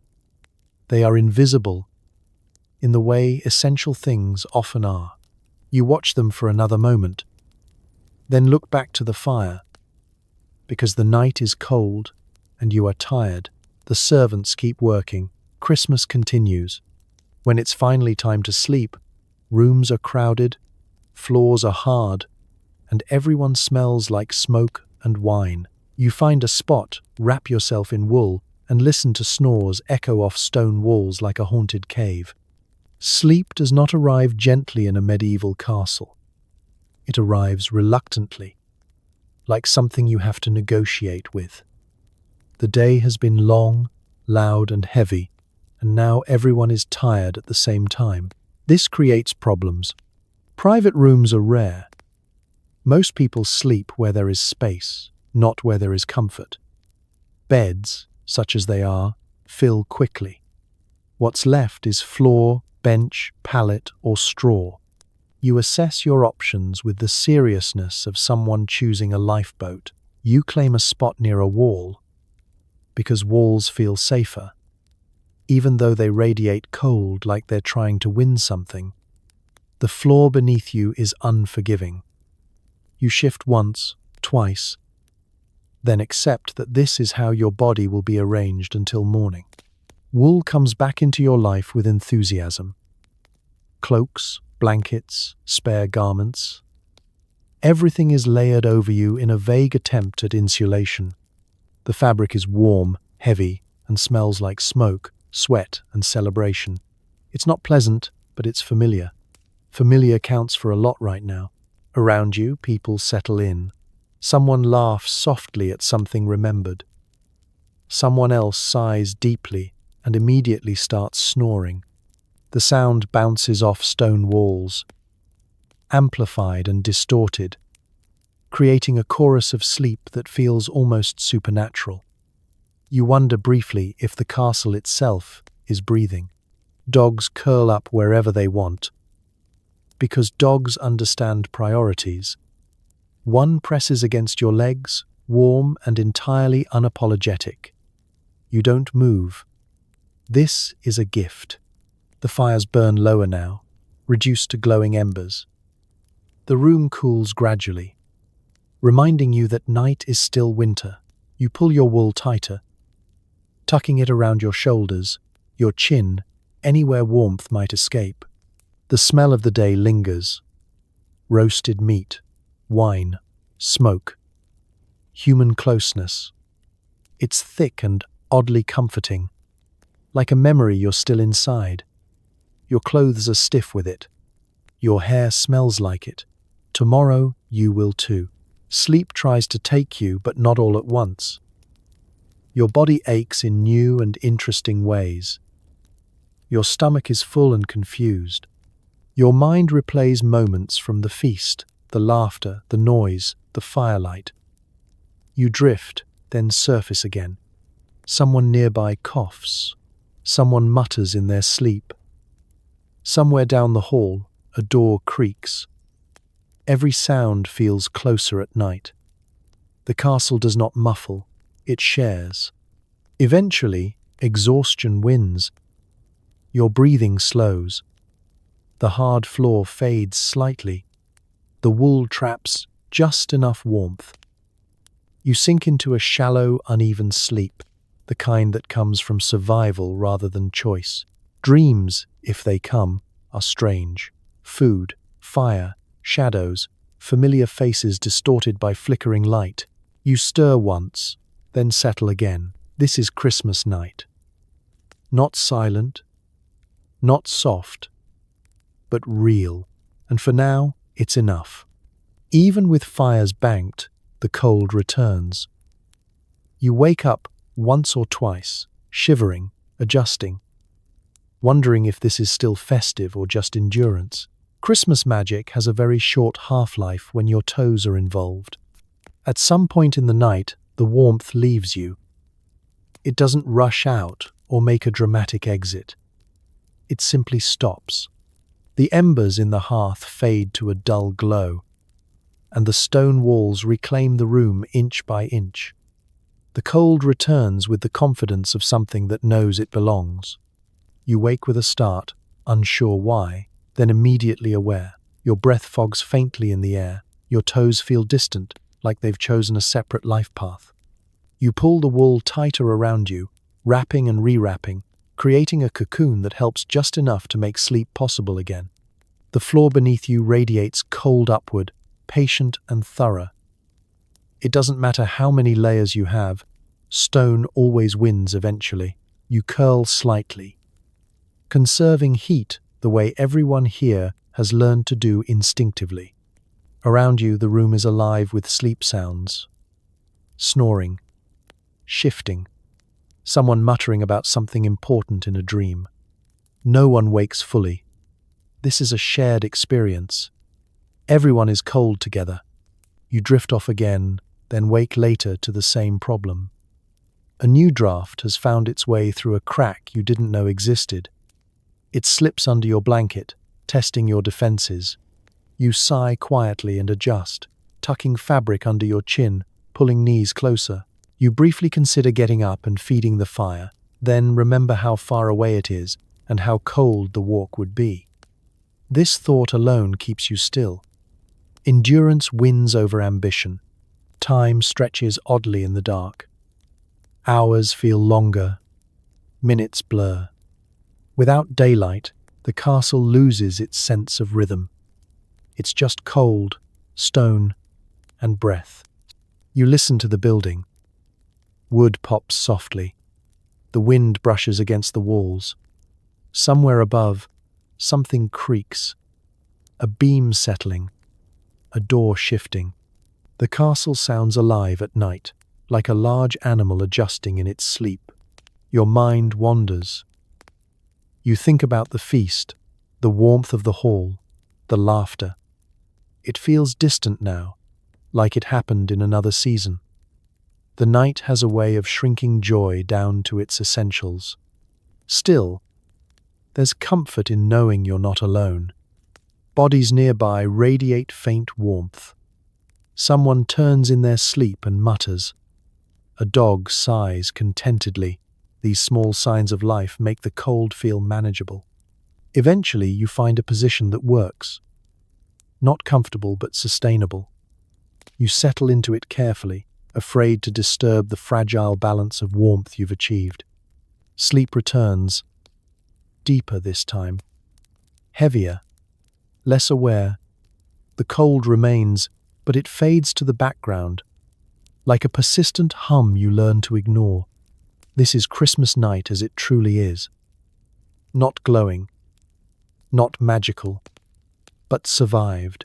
And survival, here, is its own kind of tradition. Morning comes with groans, headaches, and regret.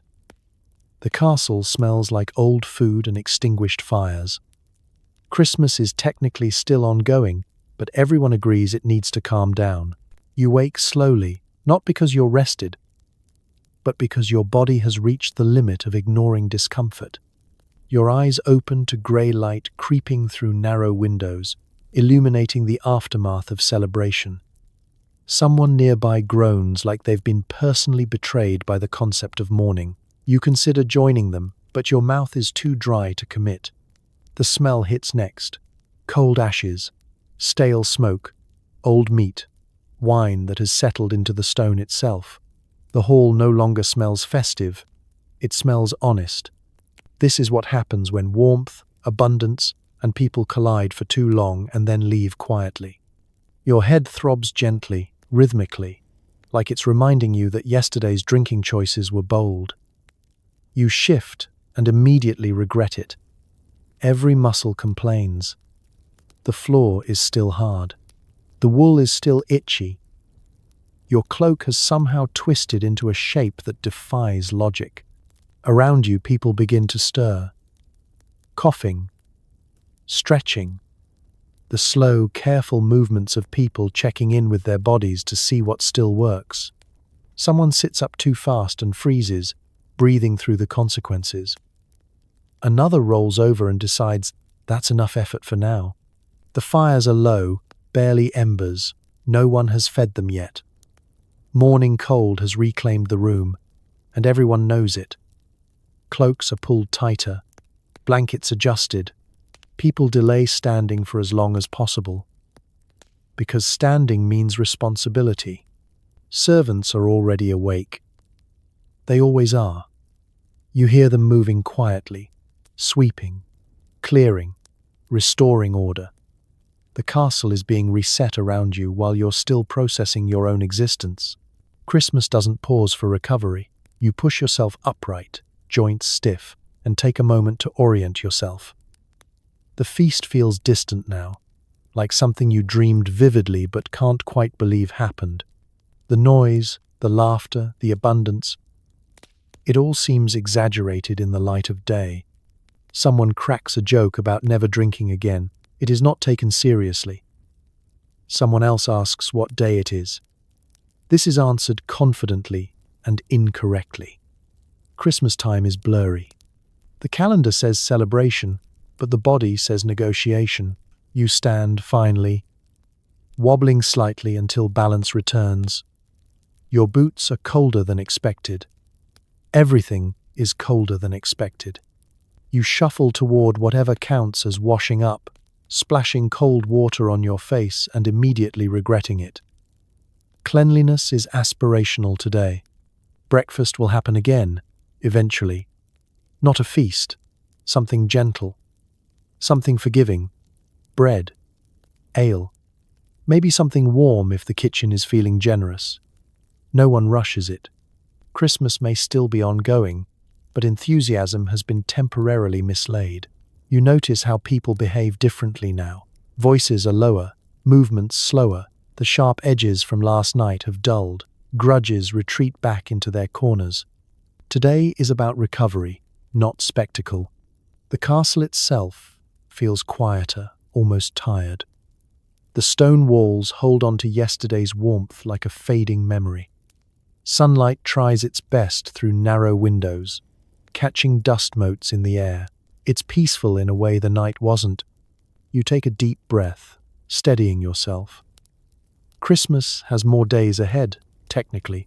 More services, more meals, more rituals. But today, everyone agrees to take it down a notch. You survived the feast, you survived the night, and for now, that's enough.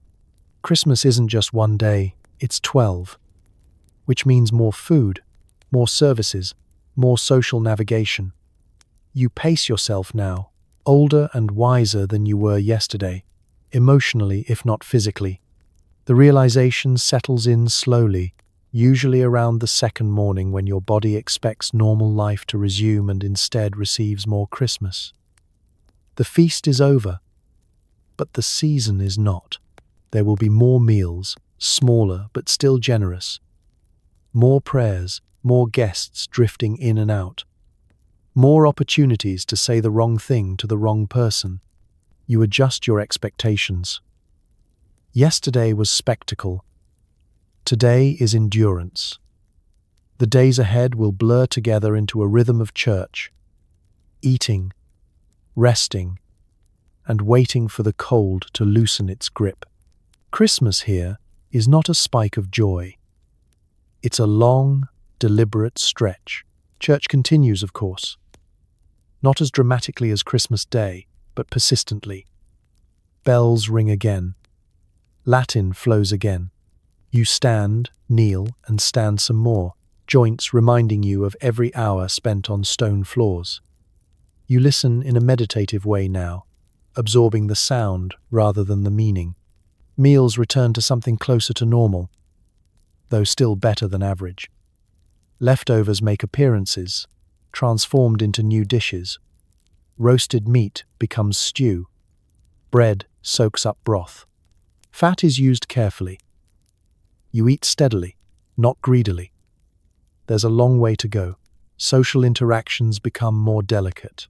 The big feast has passed, but memories linger. Someone remembers what was said during the games.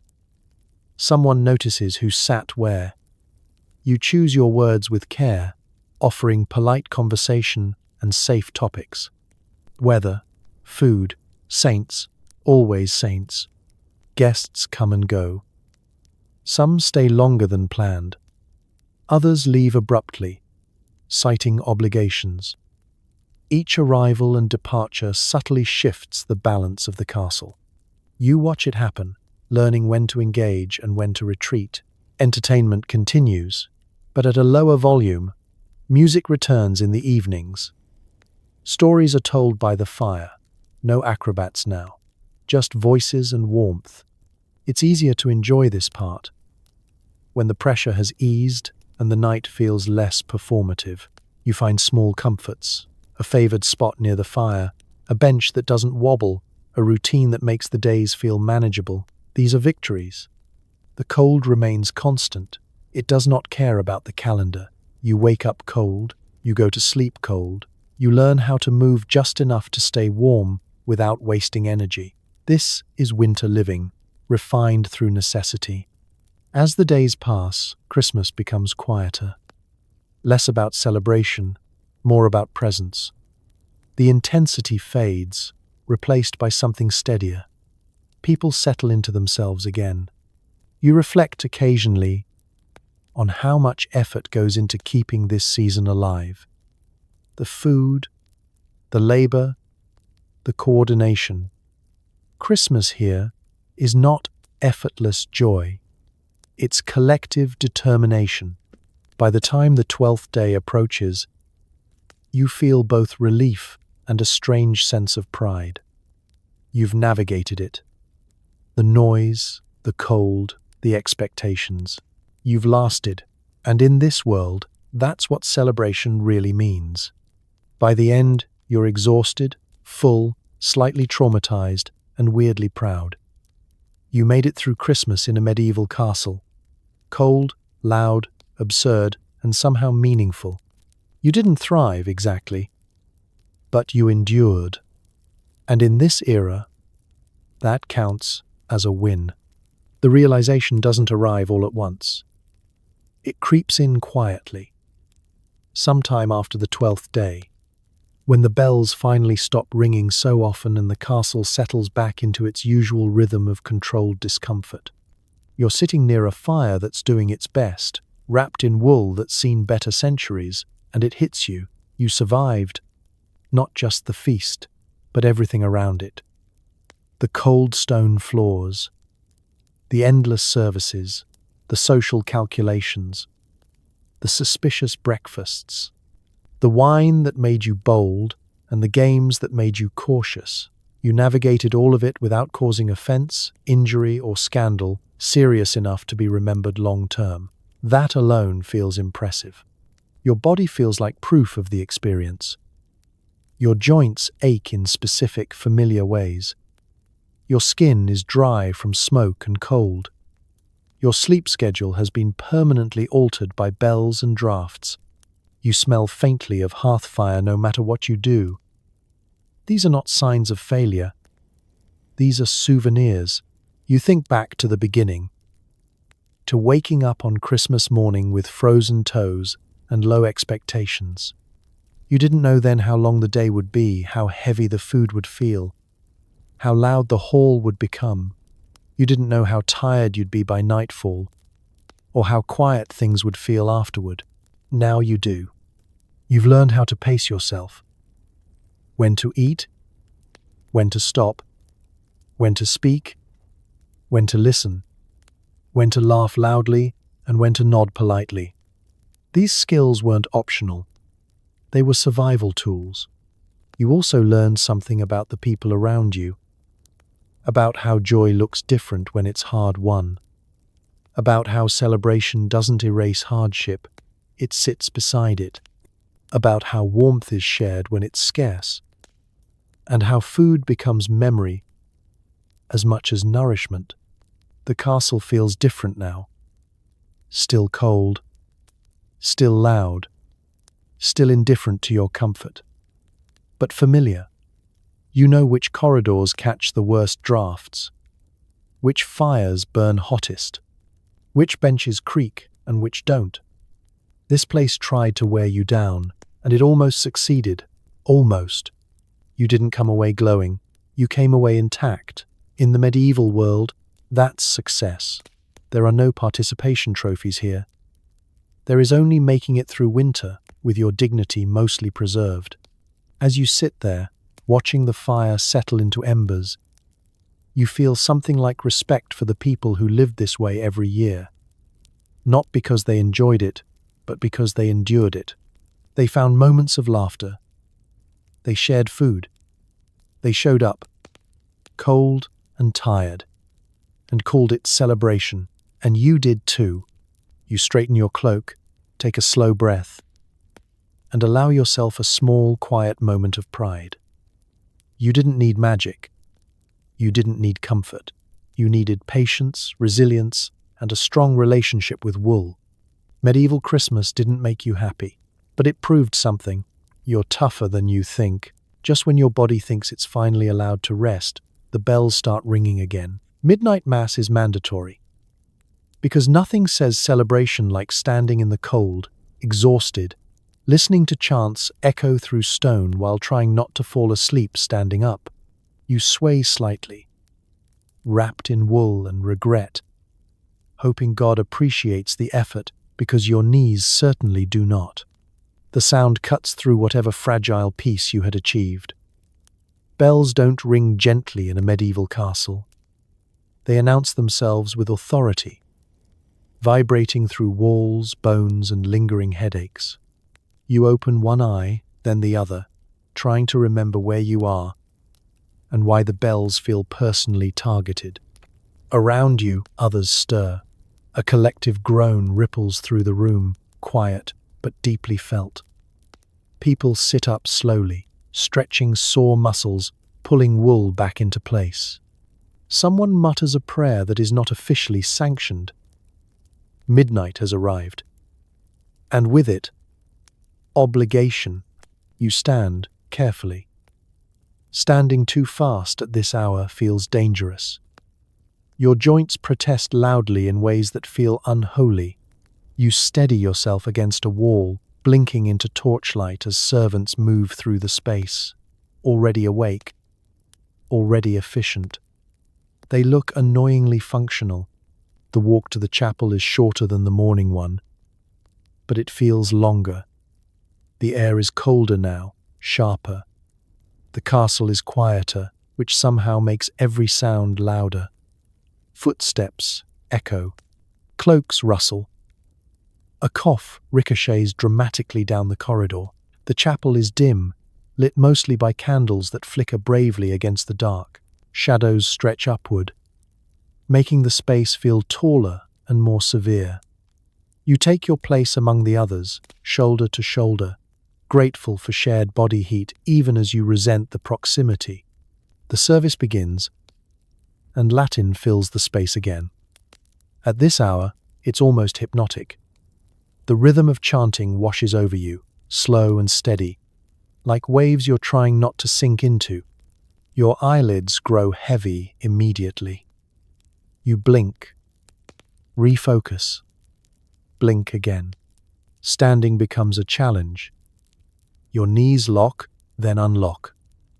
You shift your weight subtly, trying not to draw attention. Falling asleep standing up is a real risk now, and you suspect it's happened to others before. No one wants to be remembered as the person who tipped over during midnight mass. Incense burns, sweet and thick, mixing with the smell of cold wool and human exhaustion. It's calming in a way that feels dangerous. You breathe shallowly, afraid deeper breaths might pull you under. Time stretches. Minutes feel longer than the entire feast did. Your thoughts drift despite your best efforts. You think about the fire, about sitting, about lying down, about how unfair it feels that celebration includes this much standing. Around you, heads dip and lift in unison. Someone sways more than intended and steadies themselves against a pillar. No one comments. This is a shared struggle. Everyone here is doing their best. There are moments of quiet beauty, candlelight reflecting off stone, voices blending together, a shared sense of purpose. However weary, even half asleep, you feel the weight of tradition pressing down, connecting you to countless others who have stood here before, tired and faithful.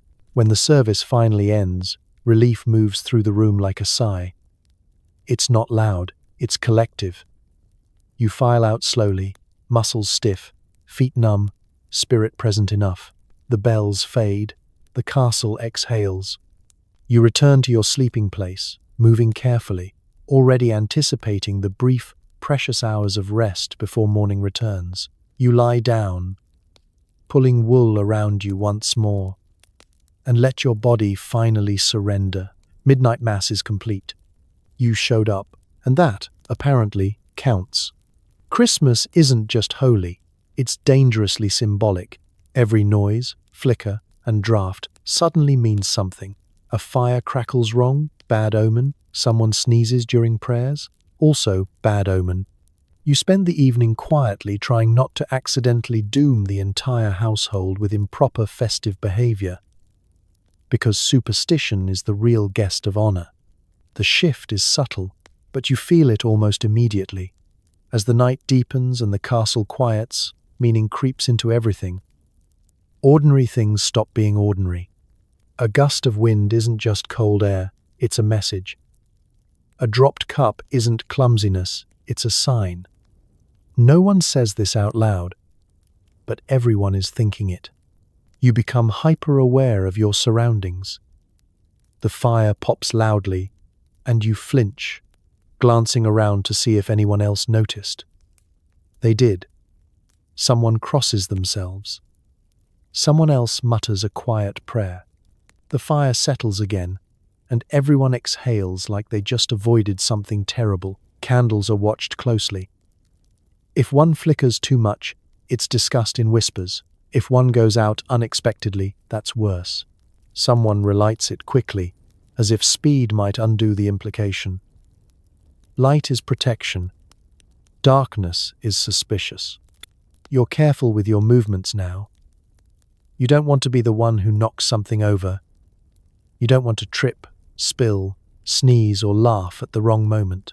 The weight of the evening presses down, and suddenly your body feels like a liability. Someone sneezes nearby during a quiet moment. The sound echoes off stone walls, sharp and undeniable. The room freezes for half a second. Then polite murmurs follow, blessings, reassurances. It's fine. Probably.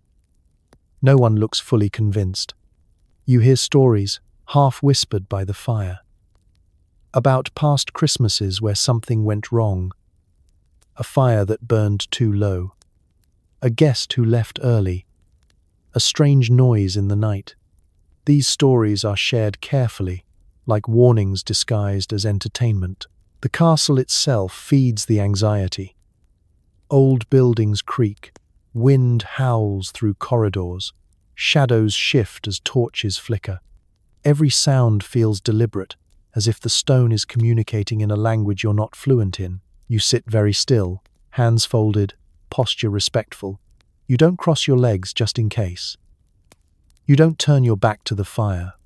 You avoid sitting directly in drafts, because drafts are suspicious now. You didn't know air could feel judgmental, but here you are. There are rules, some spoken, many not. Don't leave the hall abruptly. Don't whistle indoors. Don't mock the rituals. Don't tempt luck. You follow them instinctively, even if you don't fully understand them. Understanding isn't required. Compliance is. You notice how people interact with objects. Bread is broken carefully. Cups are set down gently. Even laughter feels moderated, like joy itself could be risky if expressed too boldly. Christmas is sacred, and sacred things demand caution. The anxiety isn't loud. It's constant. A low hum beneath the evening, like a second heartbeat. It keeps people close to the fire, close to one another, united in the shared goal of not ruining anything. And yet, there's comfort in it too. Superstition creates order where certainty doesn't exist. It gives people a way to feel involved in their own fate, even if it's mostly symbolic. You sit there, careful and quiet, hoping you've done nothing wrong, hoping the fire burns steadily, hoping the night passes without incident. Because tonight, belief is powerful, and you are doing your very best not to offend it. Gift-giving exists, but it's less surprises and more survival upgrades. You receive a pair of socks, a knife, maybe a chunk of preserved food. No one pretends it's exciting, but everyone nods respectfully, because a warm cloak is the medieval equivalent of winning Christmas. You express gratitude like your life might depend on it, because it might. Gifts are not exchanged casually. There's no tearing paper, no dramatic reactions. Items are presented plainly, often without ceremony, because what matters isn't delight, it's usefulness. The object is held out. You accept it with both hands. Eye contact is made. Gratitude is expressed carefully and sincerely. You examine your gift quietly. Wool socks, thick and uneven, but unmistakably warm. You nod appreciatively. Socks mean warmer nights, fewer numb toes, less misery. This is not small. Someone else receives a knife. Not decorative. Sharp. Solid. The kind of tool that could last decades if treated well. There's an audible murmur of approval. A good knife means safety, work, food. That person has done well. Preserved food appears next. Salted meat, dried fruit, cheese wrapped carefully in cloth. These gifts are heavy with meaning. They say, I want you fed later. I want you alive when winter is worse. That's love, medieval style. You notice how people react. No one feigns surprise. No one jokes about wanting something else.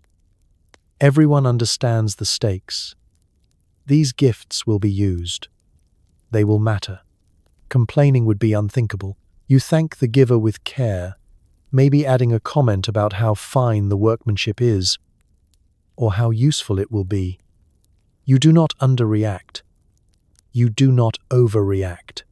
You hit the exact tone of grateful restraint, because social survival is still in play. Some gifts flow downward.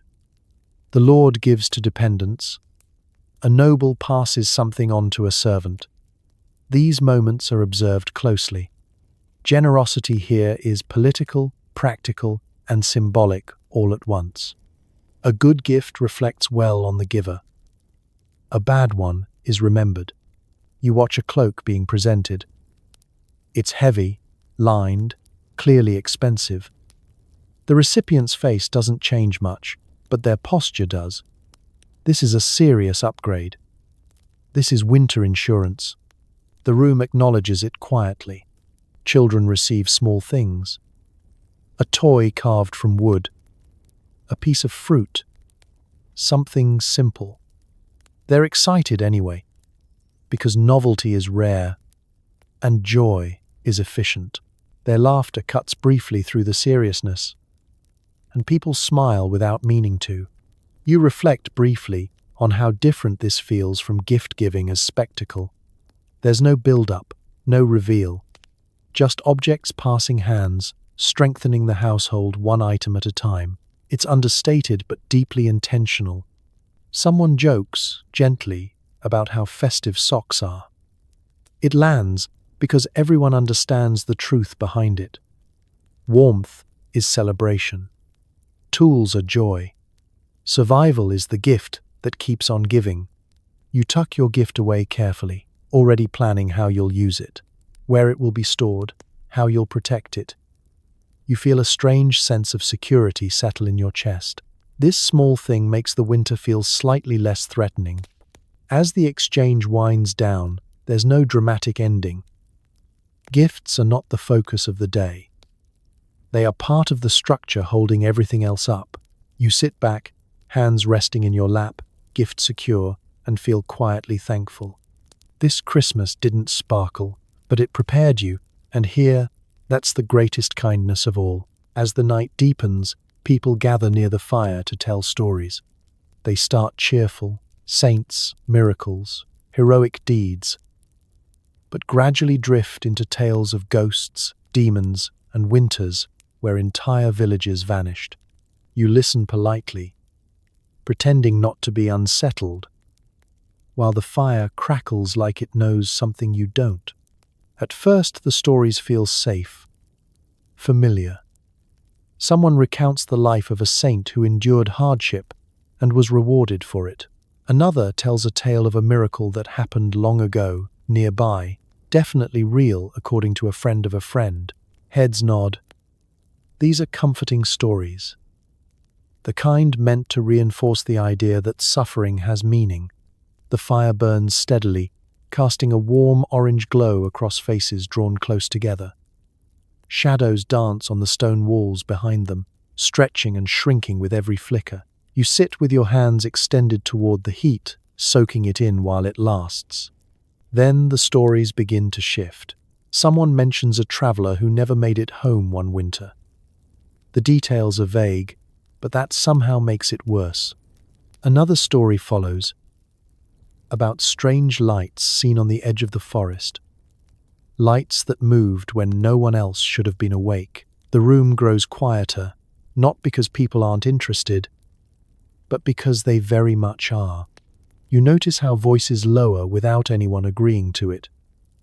The fire seems louder now, popping sharply, sending sparks upward at inconvenient moments. Each crack draws your attention, and you find yourself glancing instinctively into the darker corners of the hall. Someone tells a story about a village that didn't survive a particularly bad winter. Not destroyed, just gone. The storyteller shrugs, as if this is a normal thing to happen. People murmur thoughtfully. No one challenges it. Everyone knows winter can do that. The ghosts arrive eventually. They always do. Stories of figures seen on roads at night, of voices calling from outside walls, of things that look like people until you get too close. You keep your expression neutral, nodding politely, as if you're not mentally reviewing every shadow in your peripheral vision. Demons are mentioned next, usually framed as lessons. Don't stray too far, don't break rules, don't disrespect the holy days. The message is clear. The world is full of things that notice when you step out of line. You adjust your cloak slightly, pulling it tighter. Not because it's colder, though it is, but because the stories have a way of seeping under layers you didn't know you had. Fear here isn't loud. It's quiet, patient, and practical. The firelight flickers again, briefly illuminating a face in a way that makes it look unfamiliar. Just for a moment, you blink, and everything is normal. Probably. Someone laughs softly, trying to lighten the mood. It works a little. Another story shifts back toward humor, though it still involves danger, because medieval humor often does. People relax, but not completely. The tension lingers, like smoke. You realize these stories serve a purpose. They explain the unexplainable. They give shape to fear.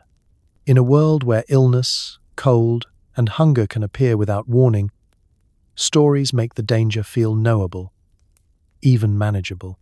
The fire burns lower now, heat less intense, light dimmer. Someone adds a log, and the flames surge briefly, throwing shadows high onto the walls. The room breathes out as one. Eventually, the stories trail off. People stare into the embers, lost in their own thoughts. The night feels heavier now, deeper. The fire no longer feels like just warmth. It feels like protection. You sit quietly, listening to the crackle, telling yourself you're tired, not unsettled. You're indoors, you're safe, probably. Still, when you finally rise to find your sleeping place, you avoid the darkest parts of the hall without quite knowing why. The stories linger, the fire knows them all. Eventually, the castle quiets. Fires settle into embers, voices fade, and you lie there listening to the building itself, wood popping, wind sighing through stone corridors, distant footsteps echoing like memories. Wrapped in scratchy wool, surrounded by others doing the same, you drift into sleep knowing Christmas here isn't cozy, but it is communal. And somehow, that's enough. The silence doesn't arrive all at once. It comes in layers. First, the laughter thins. Then the conversations trail off mid-thought. Someone yawns openly. Someone else mutters a goodnight that doesn't quite reach its intended audience. One by one, people retreat from the fire, from each other, from the long day. The embers glow softly now, no longer roaring, just breathing. The warmth they give off is modest but precious. You position yourself carefully to take advantage of it, aware that even a few inches can mean the difference between tolerable and miserable. You don't complain, you've learned better. Around you, bodies settle. Wool rustles. A bench creaks as someone finds a position they can tolerate for the next few hours. There's a shared understanding that this is as good as it gets, and that agreement brings a strange kind of peace. The castle begins to make its nighttime sounds. Not alarming ones, familiar ones. Wood contracting as it cools. Stone responding to the wind. Somewhere far off, a door shifts slightly in its frame. These noises don't startle you anymore. They're part of the rhythm now, like breathing. You listen to footsteps echo faintly in a corridor, probably a servant finishing one last task before rest. The sound fades, leaving behind a deeper quiet. The castle feels enormous at night, but not empty. Full of sleeping people, stored food, banked fires, and stories embedded in the walls. Your blanket scratches your chin, and you adjust it with a practiced motion. You don't try to make it perfect. Perfect is a dangerous goal. You aim for adequate.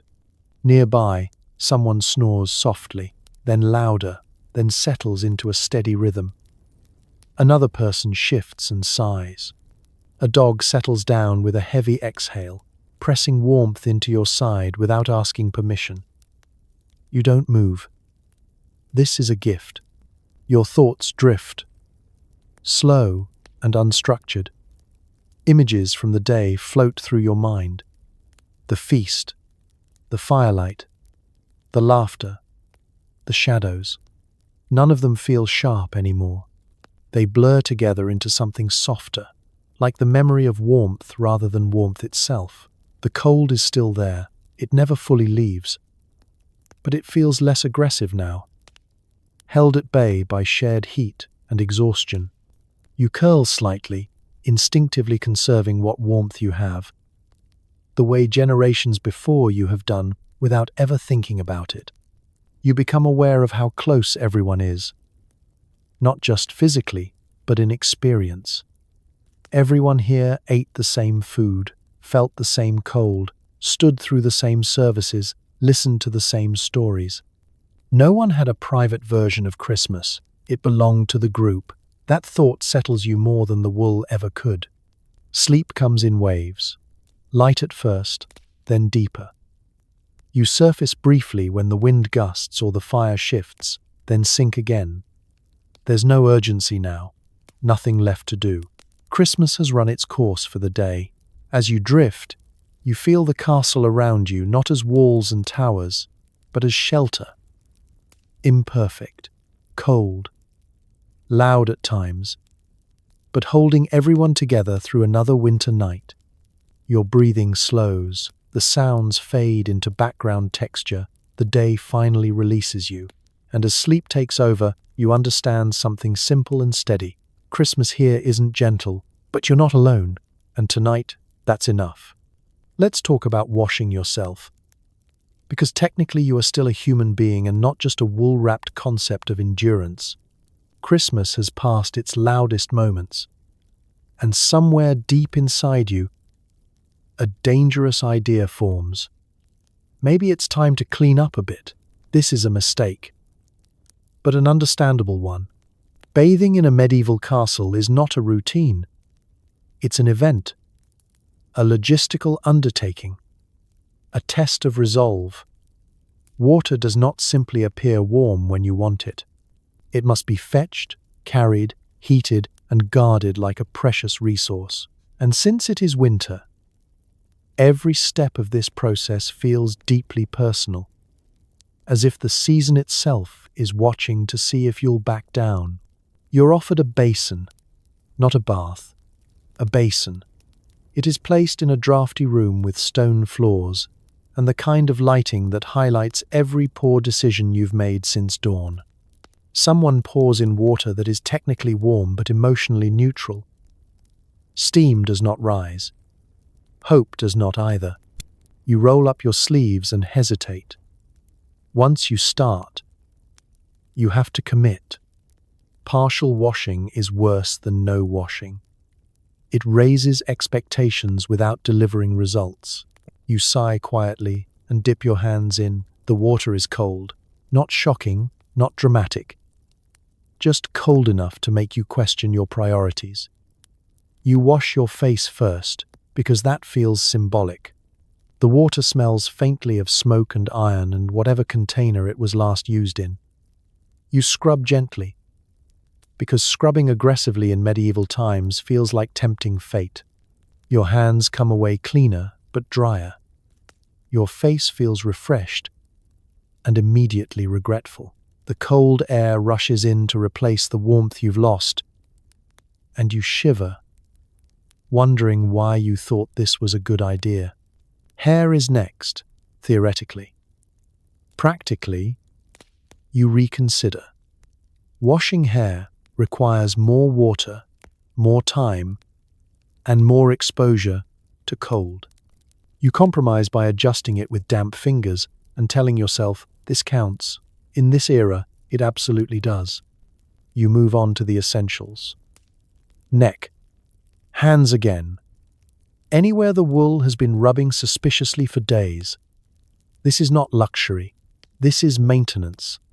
You work quickly, efficiently, with the focus of someone diffusing a small bomb. Around you, others are doing the same. Quietly. Without comment. No one makes eye contact during washing.